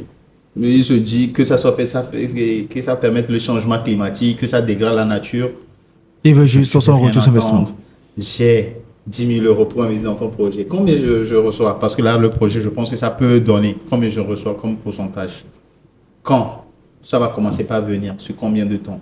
C'est ça son problème. Et c'est ça, lui veut savoir. À part ça, le reste, là, ça apporte une solution à la communauté, ça nuit à la santé, aux enfants, Il s'en fout. rien. La première vague. Et il y a cette deuxième vague qui sont ces personnes, en fait, qui sont dans l'euphorie. Quand tu présentes, je prends en fait un exemple, quand tu présentes en fait un projet devant en fait les business angels, là, en fait, ils vont te voir. Est-ce que toi-même tu vis ton projet? Parce que si tu ne vis pas ton projet, il n'a pas envie de te donner son argent parce qu'il va se dire, ben non, toi, la manière dont tu présentes même le projet, ça ne me donne pas envie, quoi, tu vois. Il y a ces deuxièmes vagues. Donc, il veut voir en fait l'ambition derrière, l'engouement, sur quelle vision, sur 2 ans, 3 ans, 5 ans, 10 ans, 15 ans. Et voilà. Il y a maintenant cette troisième vague qui cherche en fait l'innovation, qui se dit aujourd'hui, si j'investis là-dedans, probablement je suis le futur Elon Musk, je suis le futur Elon Musk ou encore le futur Bill Gates ou ainsi de suite. Parce qu'il voit en fait plus long, peut-être sur 15 ans, 20 ans, 30 ans, tu vois un peu. Donc, ces investisseurs il n'y a pas un type d'investisseur, mais plutôt plusieurs types d'investisseurs dans un premier temps, qui va vouloir toujours son argent sur le coup. Quelqu'un qui va vouloir se dire, ah, le jeune là, il est trop motivé, il a de la fougue, ouais, vas-y, je pense que son projet peut promettre. Il y a encore celui-là qui va venir tout juste, le critère, c'est la nouveauté. Hein, c'est cette vision futuriste, au fait, qu'il veut voir, au fait, dans ton projet. Donc, c'est ce que certains investisseurs cherchent, en fait. Quand on parle surtout de business, tu vois, il y a ce document auquel on accorde une grande importance. Business plan. Tu me diras Ouais. si c'est vraiment important. D'accord? Ce document, tu l'as dit tout à l'heure, c'est le business plan. C'est Ouais. quoi exactement un business plan? Est-ce que déjà je vais répondre à la question si c'est vraiment fait important? Je ne pense pas pour tous les projets. Si je veux peut-être aller faire une levée de fonds, là, j'ai besoin d'un business plan. Si je vais aller peut-être prêter à la banque, j'ai besoin d'un business plan parce que voilà, c'est la banque, tu vois. Mais si je veux peut-être aller demander au fait à ma tante, écoute, j'ai besoin d'un 2000 euros pour commencer un projet, je pense que je n'ai pas besoin. Même si le projet il est trop gigantesque parce que 2000 euros, voilà, tu n'as pas besoin de... Mettons le business plan en terre à terre, c'est ce document qui te permet de synthétiser ton projet. C'est ce que j'ai comme projet. Pour pouvoir me fournir, je vais essayer de passer ici, pour pouvoir l'écouler, je vais faire ci, je vais faire ça. Si ça ne marchait pas, voilà ma solution annexe, ainsi de suite. C'est ce document synthétisant ton projet sur une feuille où quand je le prends, je sais que la première étape, il veut construire peut-être un bateau. Il a besoin peut-être des pièces peut-être de Bugatti qu'il va commander ici. Il a peut-être besoin des peintres, des tauliers et tout ce truc-là. Donc, si je peux le dire à terre, hein, parce que des fois, on nous vend aussi trop. C'est un truc qui sont terre à terre, trop gros, avec des gros mots, des gros fonds, avec des explications, alors qu'il y a toujours ça, comme ça s'appelle. Et quand je prends en fait l'explication terre à terre, voilà quoi, c'est ça. C'est quoi la différence entre capital et risque? Excuse-moi, je parle pas anglais. Crowdfunding, c'est ça? Crowdfunding. Et non, je repose bien la question pour que ça serve à tout le monde. D'accord? Yeah, let's go. D'accord. Pour le financement d'un projet, est-ce que toi, tu conseillerais, par exemple, le capital et risque? Est-ce que tu conseillerais le crowdfunding ou bien tu conseillerais des prêts bancaires? Maintenant, avant de répondre, j'aimerais bien que tu expliques déjà c'est quoi capital et risque, c'est quoi crowdfunding, les prêts bancaires, on sait. Ouais. Alors, le prêt bancaire, voilà, c'est simple, terre à terre. Oui. Voilà, tu vas à la banque, tu veux faire un prêt. Voilà, Tu mets la maison de ton papa en garantie. Exactement. On te donne un peu d'argent. Un peu d'argent. Au cas où ça ne marche pas. On vend la maison. On vend la maison. dans la majeure partie des cas, le bien que tu donnes en fait en garantie, c'est largement au-dessus de ce qu'ils vont te Oui, c'est prêter. clair, c'est clair. Et j'ai travaillé fait dans le domaine bancaire. Bon, du coup, je vais me taire là-dessus. Ah non, non, non, vas-y. Non, vas-y. Non. Éclaire-nous. Donc là, je dis, je vais me taire là-dessus. Ça veut dire, c'est comme en fait, c'est des vautours en fait. Tu veux dire que les banques sont des vautours? J'ai pas dit ça. J'ai pas dit ça, mais c'est comme. It look like quelqu'un qui te dit, il sait que ton projet marche ou pas. C'est quelqu'un qui gagne 2 fois en fait sur toi. C'est ça. C'est quelqu'un qui gagne 2 fois. Ça veut dire que si ton projet marche, super, tu le rembourses. Si ton projet ne marche pas là, je sais que j'ai quelque chose qui vaut 2 fois en fait ce que tu m'as prêté. C'est quand tu as besoin de 200 000, la personne te dit donne ta voiture de 5 millions. 5 millions. Tu vois? Il sait que ton 200 000 marche, il va avoir son retour sur investissement. Si ça ne marche pas, ouais, 5 millions. Et ces 5 millions maintenant, ce qu'il faudrait savoir, quand ils vont vendre la voiture, ils ne prennent pas en fait les 200 000. Les 200 000, frais de retard, frais de frais de quoi. Les fois même où en fait on a composé le dossier pour pouvoir vendre même ta propre voiture, tout ça là, probablement en fait à cause de ces 200 000 que tu n'as pas pu payer, peut-être avec 10% d'intérêt, tu vas peut-être voir quand ils vendent les trucs de 5 millions, probablement tu te retrouves avec un truc de 2 millions, 2 millions 500 ou même en bas. Non! Je t'assure. Je t'assure. Je te donne un exemple simple. Quand on fait un prêt, on nous dit d'habitude que, ou bien voilà, pour ceux qui l'ont déjà fait, que le prêt, c'est un taux de 10%. Je prends par exemple 1000 francs, ou non, 1000 francs c'est trop peu. Je prends au moins 100 000, 10%, ça fait quoi ça? 10 000. Toi, tu vas penser que tu vas payer toujours 110 000 sur peut-être 5 ans. S'il te plaît, attends. Ouais. Tu me corrigeras, d'accord? Ce que moi j'ai compris, quand on te prête 100 000 francs sur un taux de 10%, tu vas penser que tu vas payer juste 10 000 francs sur toute la durée. Mais tu me contrediras, hein, j'ai vraiment envie d'avoir ce type de travail. Si on te prête 100 000 francs à un taux de 10%, tu vas penser que tu vas juste payer 10 000, tu vas juste payer 110 000 à la banque. Mais de ce que j'ai compris, tu me contrediras comme je dis, tu payes sur un an, on a dit non, bien sur 10 mois. On passe sur 10 mois. 10 mois. D'accord? 100 000 francs à taux de 10% sur 10 mois. Le premier mois, tu payes 10 000 francs. Le deuxième mois, tu payes 10 000 francs. Moi 10 000 francs que tu as déjà payé, ça? Non, pas vraiment ça. Le premier mois, sur 100 000, par exemple, tu as 10% à payer, ça fait 110 000. Le premier mois, tu vas payer, vu que c'est 100 000, tu vas payer 110 000. Tu vas payer les 10 000 normalement. OK. Donc, maintenant, quand tu payes les 10 000, il te reste maintenant 90 000 que tu les dois parce que le premier mois, tu as payé 10 000. Oui. Tu as payé déjà fait les 10 000 du premier mois plus les 10%. OK. Le deuxième mois, il te reste maintenant 90 000. Maintenant, tu vas repayer 90 000 plus 10% de 90 000. S'il te plaît, attends qu'on comprenne. Attends. Attends. D'accord? En fait, c'est embrouillant. D'accord? 100 000 francs que tu as emprunté chez la banque. D'accord? À un taux de 10% sur 10 mois. Donc, dans 10 mois, tu as payé les trucs là. Les gens vont penser que tu dois payer 10 000 francs jusqu'à... Non, tu dois payer... Voilà, jusqu'à x10 pour atteindre les 100 000. Mais c'est plus complexe que ça. Plus complexe que Donc, tu dis tout à l'heure que les 100 000 francs, le premier mois où tu dois payer, tu payes 10% des 100 000 francs normalement. C'est-à-dire que tu payes 10 000 à la banque. C'est ça. Le deuxième mois, qu'est-ce qui se passe? Le deuxième mois, vu que tu as payé les 10 000 francs de ces 100 000, il reste maintenant en fait 90 000. Oui. Sachant que sur les 100 000, tu avais déjà payé les 10 000 de 100 000. En fait, C'est ça. Pas. Les 90 000, tu vas encore payer 10% de 90 000. Le deuxième mois. Attends d'abord. Seigneur Dieu puissant. Ce qui veut dire que, tu sais, moi, je ne vais pas faire des prêts. Il faut savoir. Alors, ce que tu me dis là, c'est chaud. Donc, premier mois, tu payes 10 000 francs. Exactement. Deuxième mois, tu payes 10% des 90 000 qui restent. Exactement. Ça fait 9 000 que tu payes le deuxième mois. Ah. Le troisième mois, tu payes les 80... Les 8 000, maintenant il va rester 10, 9 ou 8. Maintenant tu vas payer 10% de 8 000. Donc, tu payes... 10% de 80 000, pardon. Attends, tu payes... Seigneur Dieu puissant. Tu payes 10 000, Oui, 9 000, 8 000, 000, 7 000, oui. 6 000, exactement. jusqu'à la fin des 10 mois. Jusqu'à la fin de mois. Donc du coup, si tu le recalcules normalement, Ça fait 10 000, plus 9 000, plus 8 000, plus 7 000. Tu allais calculer, s'il te plaît. Tu allais calculer, s'il te plaît. Fais, s'il te plaît. Viens, s'il te plaît. Fais 10 000. D'accord? Fais 10. Plus 9. 19, Plus 8. 27, Plus 7.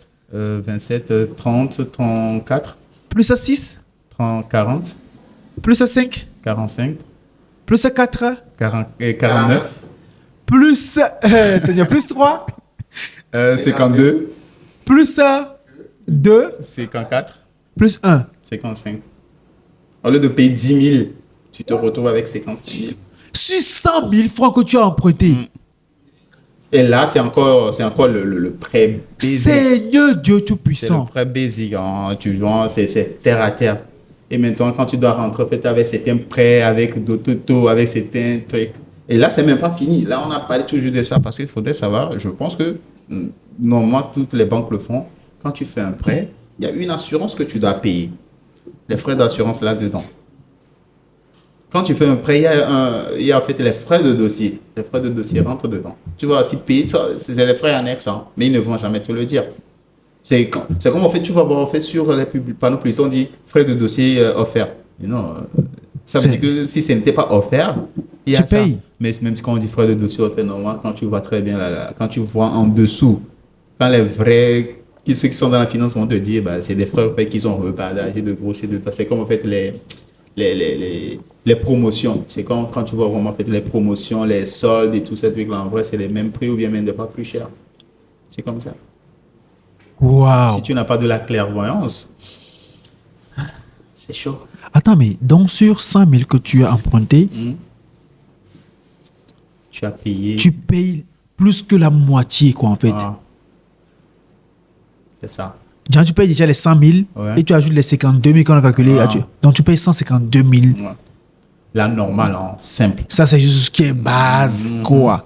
Maintenant, sachant que ça, bon, peut-être 100 000, c'est pas beaucoup pour prendre en fait, une assurance, peut-être parce que c'est encore sur 10 mois, mais pour certains montants, en fait, il y a l'assurance à prendre en compte, les frais de dossier à prendre en compte, et voilà. Et encore, il faudrait savoir, ça dépend aussi de ton salaire. Si peut-être toi, tu gagnes peut-être 1000 francs par jour et par mois, tu veux faire un prêt de 100 000, le taux qu'ils vont te mettre, ce n'est pas le même taux que quelqu'un qui gagne peut-être 5 000 francs par mois. Non, ce n'est pas le même. Parce que voilà, toi, tu es plus une personne à risque que celui qui gagne 5 000. Parce que toi, tu gagnes 1000 francs par mois, ils vont te dire, ouais, je veux te le prêter. Mais vu que ton salaire n'est pas vraiment ça, je ne suis pas sûr que tu vas pouvoir me rembourser. Donc voilà, c'est mon taux que je te propose. Bon, voilà, dans tous les cas, tu es dans le besoin, tu vas aller. Au même moment, si moi, je gagne 5 000 par mois, je viens, je vais faire un prêt de 100 000 exactement. On va dire, ouais, je vais te prêter, il n'y a pas de souci. Mais si toi, tu as fait à 10%, probablement, moi, je te refais un truc de, allez, 1000, 5000, 3,4. Je peux faire un truc de 4,5%. Probablement.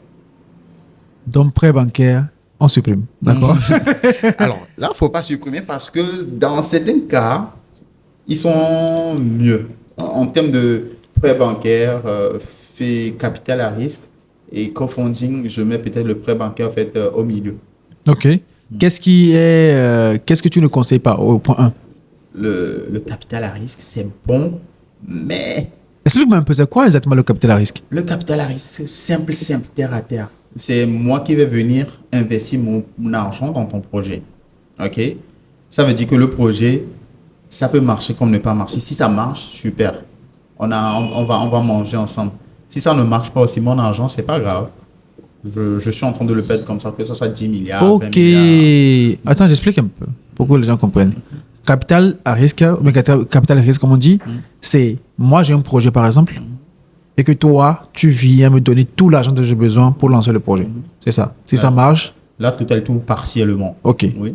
Si ça marche, tant mieux. Si ça marche pas, tant pis, quoi. Ouais, tant pis. Pour toi, toi qui te donnes l'argent. Pour moi, c'est moi qui donne l'argent. Mais comme personne n'aime perdre son argent, il y a des assurances qui sont prises derrière. Et le taux qui te demande, ou bien le pourcentage de ton entreprise qui te demande, limite, c'est eux qui prennent, au fait, c'est comme Toute l'entreprise, ils en fait. prennent en otage ton entreprise. Incroyable. Donc, voilà, ça que ça fait en termes de capital risque, c'est pas C'est pas pour les projets de 2 millions, 3 millions, quoi. Du genre, il va falloir aller de 100 millions, 100 millions, 50, même 50 millions, encore ça va. 100 millions, 200 millions, et ainsi de suite. Incroyable. Crowdfunding. Alors pour le crowdfunding, c'est ce qui va encore le mieux. Ou bien dans les trois, c'est ce que je pourrais parler et je pourrais placer en premier en tant que ce qui est bon. Parce que ça, c'est participatif. C'est comme je veux développer en fait, une plateforme qui permet de guérir par exemple le cancer.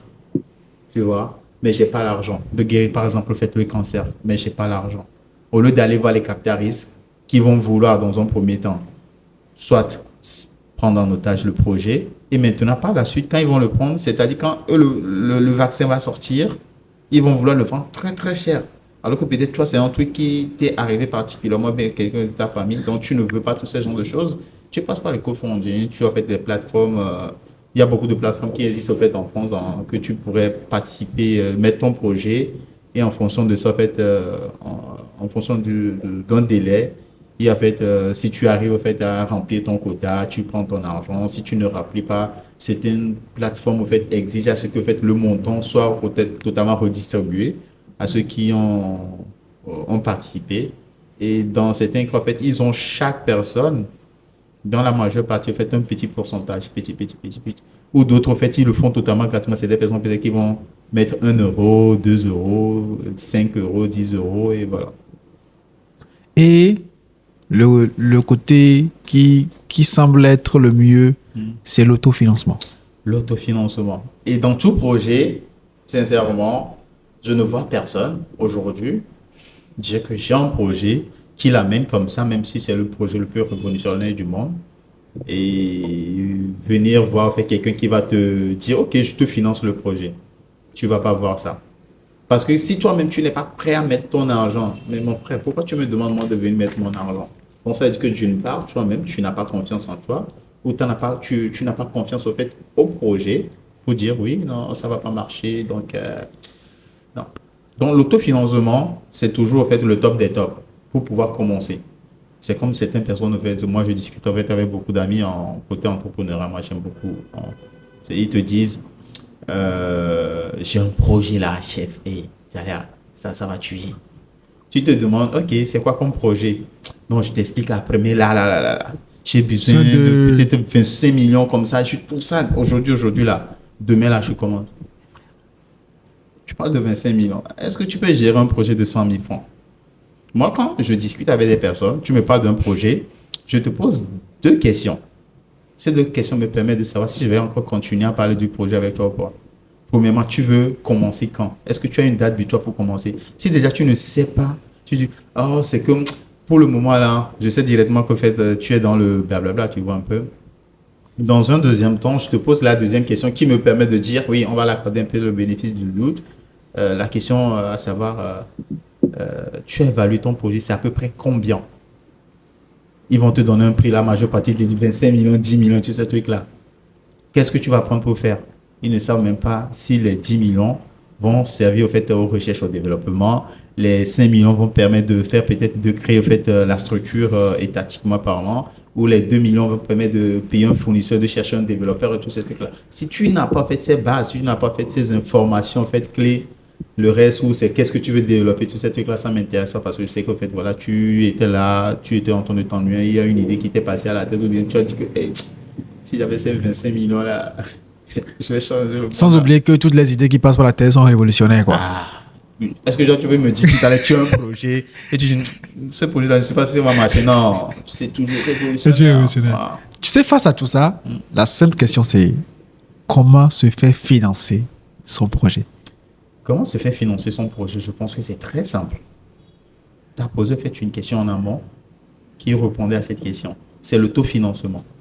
Parce que avec l'autofinancement, ça permet à un investisseur, à la banque ou à qui que ce soit, de se dire le minimum, toi-même tu t'es accordé au fait, toi-même tu es dans le projet.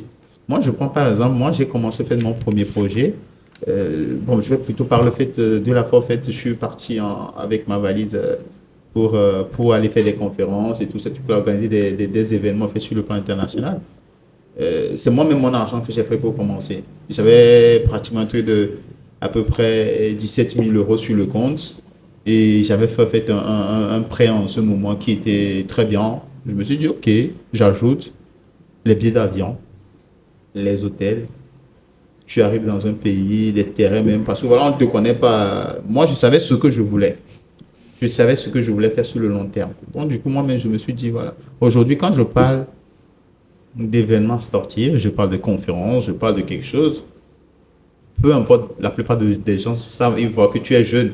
Mais moi, je discute en fait avec des ambassadeurs de sport, ceux qui sont en fait sport diplomatie, sport business. Quand je parle, ils m'écoutent. Parce qu'ils savent que, mais le petit, en fait, on l'a vu, en fait, il était en fait à la télé, il était dans un pays, il était ici, on a vu, pardon, on a vu, il était ici, il était ici. Parce que je me suis construit cette base. Et pour pouvoir financer en fait un projet, maintenant, je suis en train de conduire un projet avec un club en fait en Côte d'Ivoire.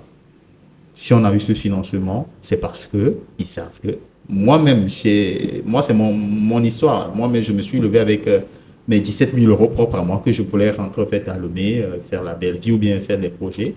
J'ai pris mes billets d'avion, mes hôtels et tout. Donc, avec ça, pour pouvoir te faire financer, pour peut-être toi-même te financer. Si tu arrives à te financer toi-même, je pense que les autres vont t'accorder le bénéfice du doute. Et si tu accordes le bénéfice du doute, c'est de là. Il ne faut pas aller aussi chercher les gros financements. Les petits financements, je prends peut-être par exemple, même au fait, au Togo, je pense qu'en fait, il y a des financements, des subventions, toutes ces choses-là. Et pour que l'État te finance, c'est très important. Quand tu as dans ta database que tu as été financé par l'État ou bien par une structure officielle, ça propulse tellement parce que fait, il y a fait l'administration derrière. Donc, s'ils ont pu le financer, c'est que ils l'ont analysé. Et que c'est tangible. Exactement. Super important. Tu sais, on parle de financement, on parle d'administration et tout ça. C'est clair qu'avant de financer ton projet, ils ont, comment dire, ils ont évalué, ils ont dit, oui, ça vaut le coup et tout ça. Mais en même temps, il faut se poser la question, c'est quoi les erreurs courantes qui font fuir des investisseurs potentiels? Les erreurs courantes, c'est de ne pas maîtriser son sujet. Lors d'un pitch, peut-être, tu commences par bégayer sur peut-être surtout les chiffres. Hein. Peut-être au niveau de la présentation, c'est un peu bancal. Mais quand tu as fait face des investisseurs, c'est pas dans un premier temps, c'est pas ton projet, ils vont, c'est toi, ils vont en fait. Qu'est-ce qu'il est venu me vendre? Ils vont dire tu es venu vendre en fait une belle entreprise. Mais si tu es en train de présenter un projet, toi-même tu es du style like. Ouais, je veux, on va faire ci dans un premier temps, mais personne ne va te suivre dans 2 3 minutes. Même en fait, eux, ils n'ont même pas le temps en fait. Dans 2 3 minutes, tout à l'heure, en fait, tout le monde commence à dormir, en fait, les yeux ouverts. Mais quand tu viens vendre de l'énergie, like, ils voient que tu maîtrises ton sujet. Ils vont t'accorder déjà en fait le bénéfice. Cela ne veut pas dire forcément qu'ils vont te financer. Hein. Voilà. Mais si tu viens maintenant, tu maîtrises pas ton sujet. Dans un premier temps, tu commences à parler de gauche et de droite. Tu prends ça ici, tu ressors de l'autre côté. Non, c'est mort. Il faudrait déjà maîtriser vraiment son sujet, surtout le côté chiffre. Et moi, je me rappelle encore d'une présentation que j'ai faite il y a encore 2 3 ans en arrière. J'ai pas présenté mon projet. En fait. J'ai commencé par le bénéfice que je vais les apporter. En fait. Je dis, voilà, aujourd'hui, merci déjà en fait de ma. Il faudrait sortir du classique. Oui, bonjour, merci pour le. Non, Jean, bonjour, ok. Alors, si vous investissez dans ce projet, voilà, dans un premier temps, sur la première année, nous comptons faire en fait un chiffre d'affaires de 30%, ce qui va nous permettre de pouvoir, ainsi de suite. Et voilà, sur 5 ans, notre vision, c'est sur 5 ans, dans un premier temps, c'est de conquérir en fait la France. Et pour conquérir la France dans un premier temps, on va commencer par notre ville. Et la première année, je vais faire ça, on va recruter ce nombre de personnes. Ça va nous permettre de ceci. La deuxième année, quand ils te voient, en fait, quand moi, ils m'ont vu, hein, j'ai commencé par présenter mon projet par la fin. Donc, moi, c'est à la fin, en fait, tu viens présenter ce que tu vas les apporter. Moi, j'ai eu directement 3 buzzers, en fait, parce qu'en fait, on a en fait une application qui permet de buzzer. J'ai eu 3 buzzers. J'ai même pas encore commencé. J'ai même pas fini. Hein. Mais ils ont compris que voilà, je suis pas venu pour parler, mais ils savent je sais ce que je suis venu les vendre, quoi. Je sais que tu es venu pour ton bénéfice. Je suis venu t'apporter la solution. La solution, voilà. C'est pas la fin que c'est quelqu'un en fait t'a demandé. Mais en fait, on a besoin, mais qu'est-ce que tu vas faire concrètement? Je dis, voilà le nom, si tu as fait une application de trucs là. Et l'application, même en fait, parlant, ça m'a coûté beaucoup, très, très, très beaucoup, mais c'est toujours en cours. Au final, j'ai voulu, je ne l'ai pas abandonné, je l'ai mis juste en pause, mais en gros, c'est une néobanque. Et voilà, il est toujours en cours.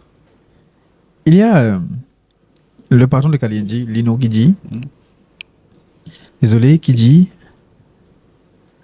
pour avoir de l'argent de quelqu'un, pour que quelqu'un investisse en toi, il y a deux choses. Soit tu fais gagner de l'argent à la personne, soit tu fais épargner de l'argent à la personne. Exactement. Que ce sont les deux raisons qui font que les gens vont te donner de l'argent. Par exemple, là, tu viens pour demander du sponsoring. D'accord. Il faut que les gens comprennent à un moment donné que quand tu viens, moi, quand j'étais au Kalindi, c'est moi qui gérais tout ce qui est partenariat, sponsoring et tout ça. Tu vois des gens qui t'amènent des dossiers qui sont à Platinum 20 millions, Diamant 15 millions. Bon, on me demander, hein, bon, dis-moi là, bon, finalement, est-ce qu'ils veulent que nous-mêmes là, on fasse leur événement ou quoi? Parce que finalement, quand tu comptes les chiffres qu'ils mettent, tu vois le budget de l'événement, tu te dis, bon, finalement, eux, ils ont juste écrit un truc, ils attendent que les gens donnent de l'argent pour financer. C'est ce que tu as dit. Il faut que la personne en face voit que vous-même là, vous mettez beaucoup d'argent et vous se dites, ok, si vous-même ils prennent du risque comme ça veut dire que moi, je ne vais pas risquer grand-chose en fait, tu vois. Et je suis en charge de ces projets-là et je dis, ok, gars, tu veux que je demande de l'argent à l'entreprise pour te donner sur ce projet-là. Bon, finalement, qu'est-ce que moi je gagne? Ou bien, qu'est-ce que je ne perds pas? Tu vois ce que je veux dire? Ouais, je comprends très bien. Je vais te prendre sur ces propos. J'ai présenté un projet pour le Burkina Faso, hein. C'est un projet en termes de rénovation de structure, en termes d'association, pour voir en fait, dans quelle mesure. La première question que le monsieur m'avait posée, qu'est-ce qu'on gagne là-dedans? Directement. Il n'y a pas de filtre hein, du genre, en fait, non, qu'est-ce qu'on... Et certaines personnes, ou bien dans ce cas d'espèce, ce n'était pas forcément en fait, un retour sur un investissement financier qu'ils attendaient. Exactement. Mais ils voulaient savoir qu'est-ce qu'ils gagnent en fait. Je dis, ok, voilà, j'ai vendu ce que j'ai pu vendre, voilà, en termes de notoriété, en termes d'image dans ce pays, voilà la population. Tout ce qui n'a pas marché fait avec eux, c'est qu'en fait, le problème, en fait, on n'a pas vraiment fait une base de données sportives, en fait, qui permet de se dire, oui, quand on veut faire en fait, un événement sportif, il y a 20 000 personnes qui y assistent, il y a 10 000 jeunes, il y a 10 000, la tranche d'âge et tous ces trucs-là, ceux qui paient des cadeaux, qui sont ceux qui paient des goodies, tu vois un peu.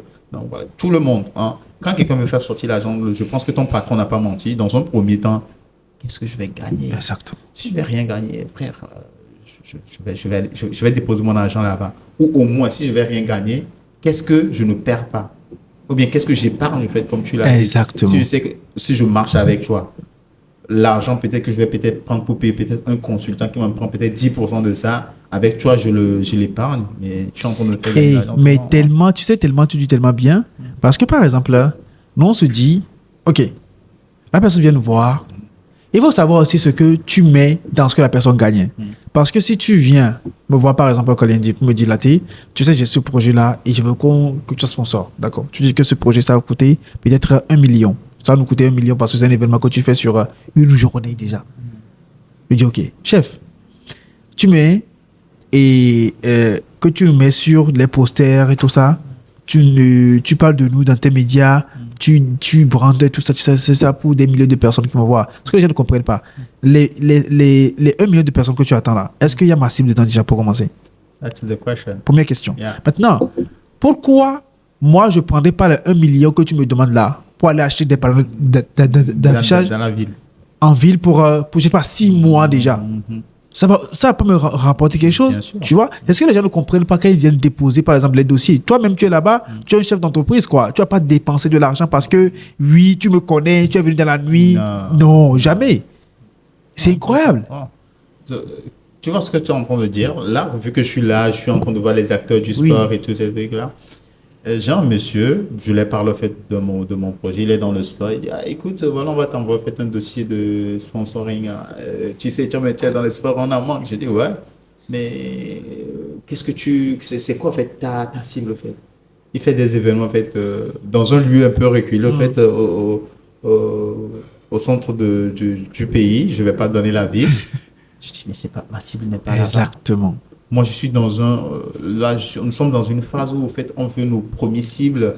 On veut les cibles premières, en fait, pas les cibles secondaires. Eux, là, c'est des cibles secondaires qui ne vont pas forcément, en fait, utiliser l'application. Mais peut-être s'ils le téléchargent, ça peut peut-être augmenter le nombre de chiffres de téléchargement, mais ce n'est pas vraiment, en fait, notre cible, quoi. Donc, nous, tu vois. Donc, si moi, je n'ai pas ma cible, Dans ce que tu proposes, Non. bah, quoi, bon, quoi, l'argent que tu demandes là, Ouais. pourquoi toi-même tu prends pas ça pour aller faire une activité de communication? Oui, justement. il y a encore les réseaux sociaux. Exactement, je fais tu le- boostes, je peux- je sais pas, tu fais une campagne, parce que Exactement. ça te ramène les choses, quoi. C'est encore plus avantageux et plus.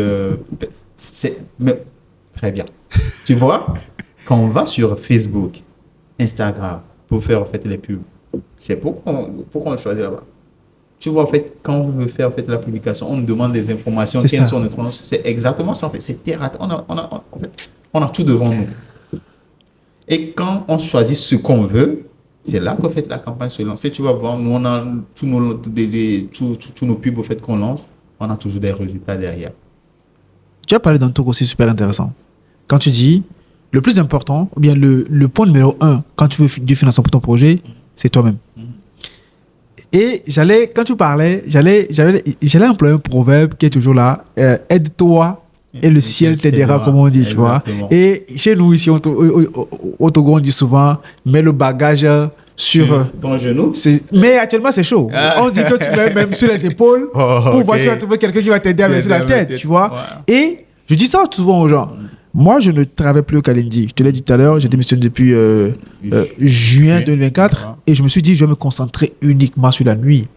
Et j'ai vu des gens qui ont lancé des podcasts et à 4 épisodes, ils se disent, non, tu n'as pas de sponsor. Chef, Tu veux faire quoi avec sponsor? je t'ai dit, nous, on a fait ce truc-là pendant 1 an et demi avant qu'on ne trouve quelqu'un qui est venu nous dire, Ah, ce que vous faites là, c'est bien. Il faut qu'on collabore. Tu vois, on n'a pas fait 6 épisodes et puis on s'est dit non, on galère trop au Togo. Non, il n'y a pas ça. C'est ça, il faut t'aider toi-même. quand même. Le truc que les gens ne comprennent pas, c'est que quand tu as un projet ou bien quand tu veux faire quelque chose là, faudrait t'armer déjà de patience, de vision à long terme. C'est à cause de ça que je parlais de ça en fait un peu plus dans les débuts. Quand tu n'as pas fait une vision à long terme, tu sais pas ce que tu veux faire, ou bien tu sais pas où tu veux aller, et ça bloque. Quand tu fais 1, 2, 3, 4 projets, c'est fini directement. Ça ne marche pas, tu dis, oh finalement, bon, moi, mais je sais que ça ne marche pas, donc ça va pas marcher. Je sais ça depuis, tu vois. Il faudrait toujours avoir cette ambition d'aller plus loin, voir plus loin que son nez. Et quand tu échoues, c'est pas grave, cela ne veut pas dire que ça doit forcément s'arrêter. Et même dans certains projets même, le fait d'échouer, c'est une bonne chose. Parce que moi, je me rappelle, avant d'être embauché, c'est pas forcément sur mon CV, c'est vrai, moi j'ai fait des grosses études et tous ces trucs-là. Mais la manière dont je me suis vendu, c'est ce que m'ont fait le RH et le DG m'ont fait m'ont dit pas. C'est la manière dont je me suis vendu. Je dis, mais écoutez, moi-même, dans un premier temps, j'ai monté ce projet. Cela m'a permis de savoir faire ci, ça. Même si ça n'a pas marché, j'ai appris. Dans un deuxième temps, j'ai lancé ce projet. J'ai vu que j'ai pris mes échecs anciennes, corrigé certaines choses, j'ai fait, ainsi de suite. Dans tous les cas, quand tu entreprends, ça ne va pas dire forcément que ça va marcher. Mais dans tous les cas, tu ne perds pas en fait. Tu apprends quelque chose. Tu sais. Et je pense que c'est Fabrice à Réunion. Ici, en fait, il y a un entrepreneur, en fait, chef d'entreprise ivoirien. On le connaît. Ah, tu vois. Yo. Après, tu sais, après, donc, Oui. normalement, en fait, il est tellement populaire. Bien que, tu vois, sûr. j'ai suivi, en fait, un de ses interventions. Il y a encore 2 ans en arrière, en fait, il est en train de dire, les gens viennent écrire, je viens solliciter auprès de votre bienveillance. Mais non, frère, personne ne fait plus ça. Mais quand tu es entrepreneur, tu as déjà entrepris, ça n'a pas marché. Quand tu viens vers quelqu'un, tu apportes un plus. C'est ce qu'on veut dans les entreprises. Hein. Je te donne en fait un exemple simple en fait, d'une lettre de motivation.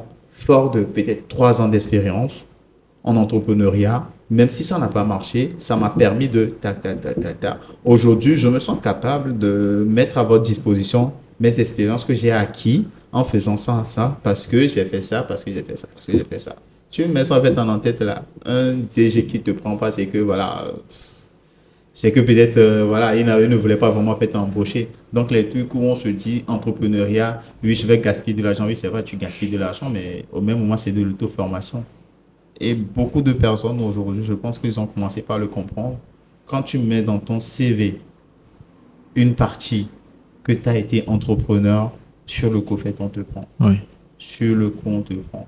Tu es sérieux, tu as abordé un point aussi qui est super important. C'est le fait que les gens doivent comprendre que quand on t'engage dans une entreprise, on t'engage parce que tu es censé être une valeur ajoutée. Exactement. De la même manière, toi aussi, quand tu travailles des gens, tu ne veux pas que les gens soient un poids pour toi. C'est comme ça que la personne qui t'engage veut que tu sois aussi. Et le point le plus important que tu as touché, tu vois, nous sommes dans un contexte de sous-emploi, je veux dire. Et beaucoup de personnes en Afrique francophone cherchent du boulot chaque jour que je fais. Tu vois, tu l'as dit tout à l'heure. Quand tu vas chercher du boulot, quand tu vas engager des gens, tu vas pas sur des... C'est que le site où les gens te laissent le CV, c'est en dernière position. Ouais. Tu vois, tu appelles, ah, est-ce que tu as quelqu'un pour moi, tout ça. Et tu sais, moi-même, quand j'ai été recruté au Kalindi, ça n'a pas été, j'ai pas envoyé mon CV pour qu'on fasse quelque chose, tu vois. Tu vois ce que je veux dire? C'est que les gens doivent comprendre que ce qui marche énormément, c'est le réseau. Et pour intégrer des vrais réseaux, il faut avoir une bonne réputation. Il faut être un bosseur. Il faut correctement travailler pour que tu sois recommandable. Et un grand patron d'une grosse entreprise ici, je pourrais appeler ça nom, mais ce que je vais dire n'est pas conforme un peu, tu vois. Il me dit, tu sais, Laté, moi, je ne lis pas de CV. Sans te mentir, moi, je ne lis pas.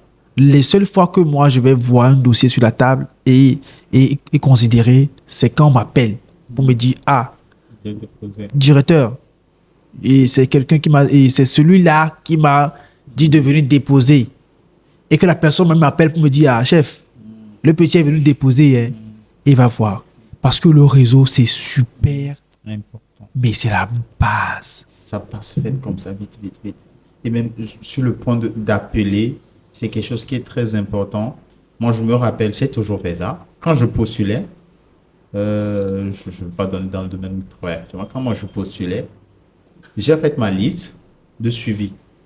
Quand vous n'avez pas fait un numéro de contact, moi j'ai déjà pris ma voiture pour me déplacer, pour aller dans des bureaux, pour dire, je me permets de passer parce que voilà, j'ai fait ci, j'ai déposé mon CV, vu qu'il n'y avait pas de numéro. Je suis passé pour le déposer fait, en vrai, pour voir si peut-être je peux croiser fait, le directeur sur le coup, bien le chargé de recrutement. Directement, quand tu vois ça, en fait, il te regarde bizarre, mais c'est qu'ils tout le monde passe par le site, vas-y, passe. Mais tu vois, quand tu le fais, soit dans la semaine ou bien le jour suivant directement, en fait, on t'appelle. J'ai tellement décroché des entretiens. Par la suite, toi-même, en fait, c'est à toi maintenant de faire le choix si tu veux travailler en fait, avec eux. Parce qu'en fait, on voit quelqu'un qui envoie un CV, qui appelle pour dire, voilà, ou bien, voilà, il n'y avait pas un numéro. Tu signes avec ton CV, dis, je suis venu pour le déposer, mais si je peux encore, en fait, c'est qui s'occupe. Tu sais que ça ne se fait pas comme ça, mais quand tu fais ça, en fait, ça montre, en fait, l'engouement derrière, en fait. Et d'autres, et en fait, une fois, on m'avait dit, écoutez, ah, malheureusement, en fait, on a déjà fait la présélection et voilà, on est à la deuxième étape. Par contre, vu que vous êtes déplacé, on va passer votre CV au fait, à notre filière au fait, qui est dans cette ville. Est-ce que vous êtes prêt en fait, à vous déplacer? Je dis, mais mes frères, moi, je cherche du boulot. Hein. Je cherche du boulot. C'est Donc, clair. voilà, si je dois me déplacer, il y a les conditions en fait, financières et tout aussi qui suivent avec les tickets. Moi, je prends ma valise demain, je suis dans la ville, quoi, tu vois un peu. Donc, il faut être toujours en fait, aller au-delà de ça, en fait. Au-delà du minimum. Je suis quelqu'un qui n'aime pas me contenter du minimum, Il faut déjà. pas. Et quand tu sais que tu donnes le meilleur de toi-même, je pense que fait, la nature en fait aussi dit son mot là-dedans. Nous sommes à l'heure du numérique où c'est plus facile, par exemple, les gens passent par des chemins comme envoie ton CV sur WhatsApp ou bien que... Et moi, je remarque sur des gens, les gens ils pensent que le recruteur, il a le temps, il a leur temps, tu vois. Tu vois des gens qui t'écrivent, qui font coucou. Tu vois ce que je veux dire, non? Qui font salut et Désolé, s'arrêtent là, désolé. quoi. Désolé. Donc, tu sais, non, mais moi, ça m'est arrivé à ma petite sœur, à ma cousine. Elle fait génie civil. J'ai un très bon ami à moi qui est architecte, qui a des chantiers et tout ça. On a fait un voyage ensemble, lui et moi. Je lui dis, ah, tu sais, il y a ma cousine, qui a besoin d'un stage et tout ça. Il dit, gars, il n'y a pas de souci, tu vois. Donne-lui mon numéro et elle m'écrit, tu vois. Le lendemain, je dis, est-ce que tu as écrit à la personne et tout? J'ai dit, oui. Elle dit, oui, j'ai écrit à la personne. J'ai dit, ok, envoie-moi une capture, je vois. Elle écrit, salut monsieur. Elle attend. Ah, ok. Il va venir te répondre. Oui. Attends, demain. Non, après-demain. Ah non, 10 ans après. Oui, mais en fait, La personne ne te connaît pas. Dans un premier temps, tu te présentes. Bonjour, je me permets de vous écrire. J'ai pris votre numéro. Je suis XY. Voilà. C'est pour cela que je vous écris. Si vous avez un petit temps, n'hésitez pas à me répondre et je reste à votre disposition. Très clair, 2, 3, 4. mais les gens attendent qu'on leur réponde, qu'on fasse la conversation. Ça va, ta mère a mangé, ton père va bien, est-ce que son dos ça marche et tout ça. Mais c'est incroyable, Tu as quoi. l'argent de poche. Oui. Non. En fait, de la même manière, vous n'avez pas le temps. Les gens, surtout les recruteurs, n'ont pas votre temps, quoi. D'accord, quand vous allez écrire à quelqu'un, même ça, c'est un conseil même qui va au-delà de recrutement. Hein. Vous avez, comment dire, vous devez écrire à quelqu'un que vous ne connaissez pas, ou bien qui ne vous connaît pas, mais déballer toute l'histoire. C'est comme en fait, quand on veut faire en fait, un entretien, on dit présentez-vous. Certaines personnes, tu sais ce qu'ils font. Je m'appelle XY et c'est tout, ils attendent. Oui, quand on repose la question, quand on repose la question, tu as fait quelle école, tu as quel âge, Exactement. Tu me demandes de me présenter, je me présente mon nom, prénom, je te donne les grandes étapes de ma vie, études, formation, expérience, et j'attends. Hey, Mais d'autres vont dire... yes, yes. J'ai passé un entretien là, Oui. et en fait, ça m'a toujours marqué énormément. Et je pense que ça a beaucoup bluffé aussi les recruteurs, tu vois. C'est un entretien pour Irao. Je sais pas si tu connais Irao. Non. Franchement, on va visiter. C'est une plateforme qui permet aux talents africains de vivre de leur œuvre et tout ça. Ok. C'est super intéressant. C'est quoi le nom? Irao. Irao. IRAWO. C'est béninois, tu vois. Ils sont très forts. Sans te mentir. Très, très forts. Et déjà, pour candidater, il faut avoir du cœur. Il faut avoir de la patience. Parce que ils ont... le questionnaire même, ça peut faire jusqu'à 100 questions et tout comme ça. Ah, Non, genre, en fait, la première étape, c'est pour voir si tu es tenace. Pour répondre à tout ça. Je déteste trop ça. Tu vois, je suis tenace pour répondre à tout ça. Déjà, quand tu réponds, on sent, comme tu l'as dit, tu vois, on sent quelqu'un qui veut Exactement. du boulot, tu vois. Moi, j'avais commencé quelque part, mais j'ai dit non, ça c'est trop long. Je retourne à la maison, je prends mon temps maintenant, je remplis vraiment la chose, tu vois. Et l'entretien. On est là, trois dames à l'autre bout. Chacun a des questions à te poser, tu vois. Donc, on commence l'entretien. Comme tu l'as dit, tout le monde veut des gens qui cassent les codes. C'est super important. On ne veut pas que tu attendes. Allez. Tu rentres ici, tu sors là-bas. C'est comme quelqu'un qui n'attend pas des ordres, au fait. Quelqu'un qui peut réfléchir de lui-même. Et c'est ce que les recruteurs veulent. Hein. Il n'a pas envie de te dire fais ça. Mais il se dit, peut-être si je te dis, fais ça, je te donne le topo. Tu as peut-être en capacité peut-être de réfléchir, de te dire, peut-être probablement ça. Et peut-être de le proposer pour qu'il te dise, oui, peut-être c'est ce que même je pensais. Et à l'entretien, j'ai remarqué une hésitation, tout ça. On a commencé le truc, on se présente et tout ça. Et j'avais une petite hésitation de 30 secondes avant que non, mais si vous voulez, je prends le devant, quoi. Et puis les trois ont dit, non, mais c'est ce qu'on veut. Vas-y, let's go. Non, mais c'était incroyable, tu vois. Mais si c'était d'autres personnes, on va rester là. Tant qu'on ne leur pose pas la question, qu'est-ce que tu as mangé ce matin, il va rester là. Tu vois ce que tu viens de dire? Je te donne une petite histoire. J'étais en fait en Angleterre, j'avais postulé pour chargé de recrutement. Hein. Voilà, parce qu'on voulait commencer, on se dit oui, voilà, ça aussi, ça peut nous convenir. Je suis parti en entretien, on a commencé par échanger, mais je sentais en fait trop quelqu'un, du genre en fait, c'est comme je t'ai invité à l'entretien, tu es là, mais je sais pas trop si j'ai envie de te poser des questions ou pas. Arrivé au fait à un moment, je me suis dit, j'ai même pas demandé de prendre le devant, j'ai pris même le devant. Donc quand il me pose en fait une question, Vu que j'ai vu qu'en fait, il y avait trop de lassitude là-dedans, je débat jusqu'à fait, je reviens en fait sur une autre question qu'il est censé me poser, mais qu'il ne m'a pas posé. Je dis par exemple, s'il m'avait posé fait cette question, je pourrais vous déduire. La personne a commencé par me dire, mais c'est pas toi qui fais l'entretien. Je dis, mais si tu me poses pas les questions, disons, tu fais comme ça. Je pose la question, je réponds à une question, je fais mon blablabla, je sors jusqu'à, je dis, mais si vous m'aviez posé peut-être ces questions, vous aurez su, je vous aurais dit comme ça. Exactement. Mes premiers 6 mois, moi, je les ai fait là-bas. C'est Exactement. moi-même qui suis parti. Il faut. Moi, je parle des entretiens. Le dernier que j'ai passé et j'ai refusé de passer par rapport au salaire. Je me dis que c'est trop bas pour ce que je veux. Donc, mais le GRH et moi, ou bien le RH et moi, le gars, non, GRH, c'est ça.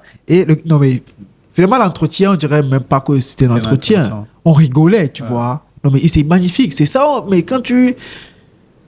Cassons les codes, quoi. Tu vois, cassons les codes. Et c'est pas, tu vas aller faire à la quoi l'entretien. Et quand il faut travailler, non, tu ne fous rien. Ils veulent des personnes, en fait, qui sortent du corps. Raconte ton histoire, tu vois. Qu'est-ce que tu sais faire? Qu'est-ce que tu as fait? Qu'est-ce qui t'a amené à faire ça? Est-ce que tu as échoué tout le monde échoue? Et ça, je pense que tu vas intégrer ça dans ton prochain guide de recrutement, d'accord? Chez Irao, par exemple, tu vas raconter une histoire là, on met là-bas peut-être 2000 mots. Ouais, 2000 mots, c'est beaucoup. Hein.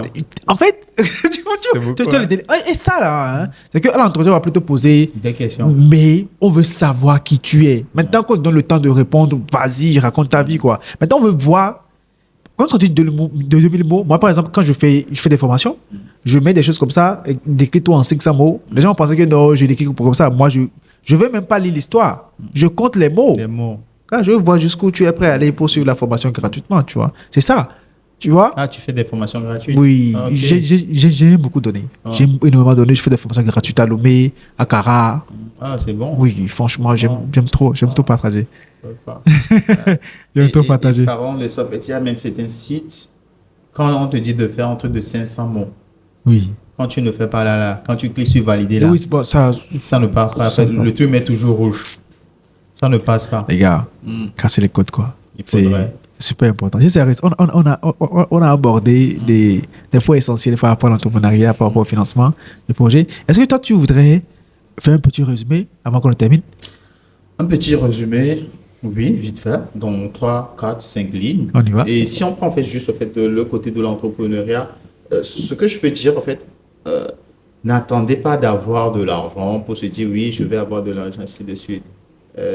C'est le projet qui fait l'argent. Si vous partez d'un projet, quand je dis c'est un projet qui fait de l'argent, c'est pas forcément que vous allez, quand vous montez le projet, vous allez le chercher. Mais si ce projet te tient vraiment à cœur, tu trouveras des solutions pour trouver toi-même ton argent. Et quand tu n'as pas de l'argent, il y a aussi des solutions. Mais la meilleure manière d'entreprendre, c'est d'aller sur le terrain, d'essayer. Quand tu échoues, c'est pas grave, c'est la vie. Tu peux encore échouer, tu vas encore probablement échouer.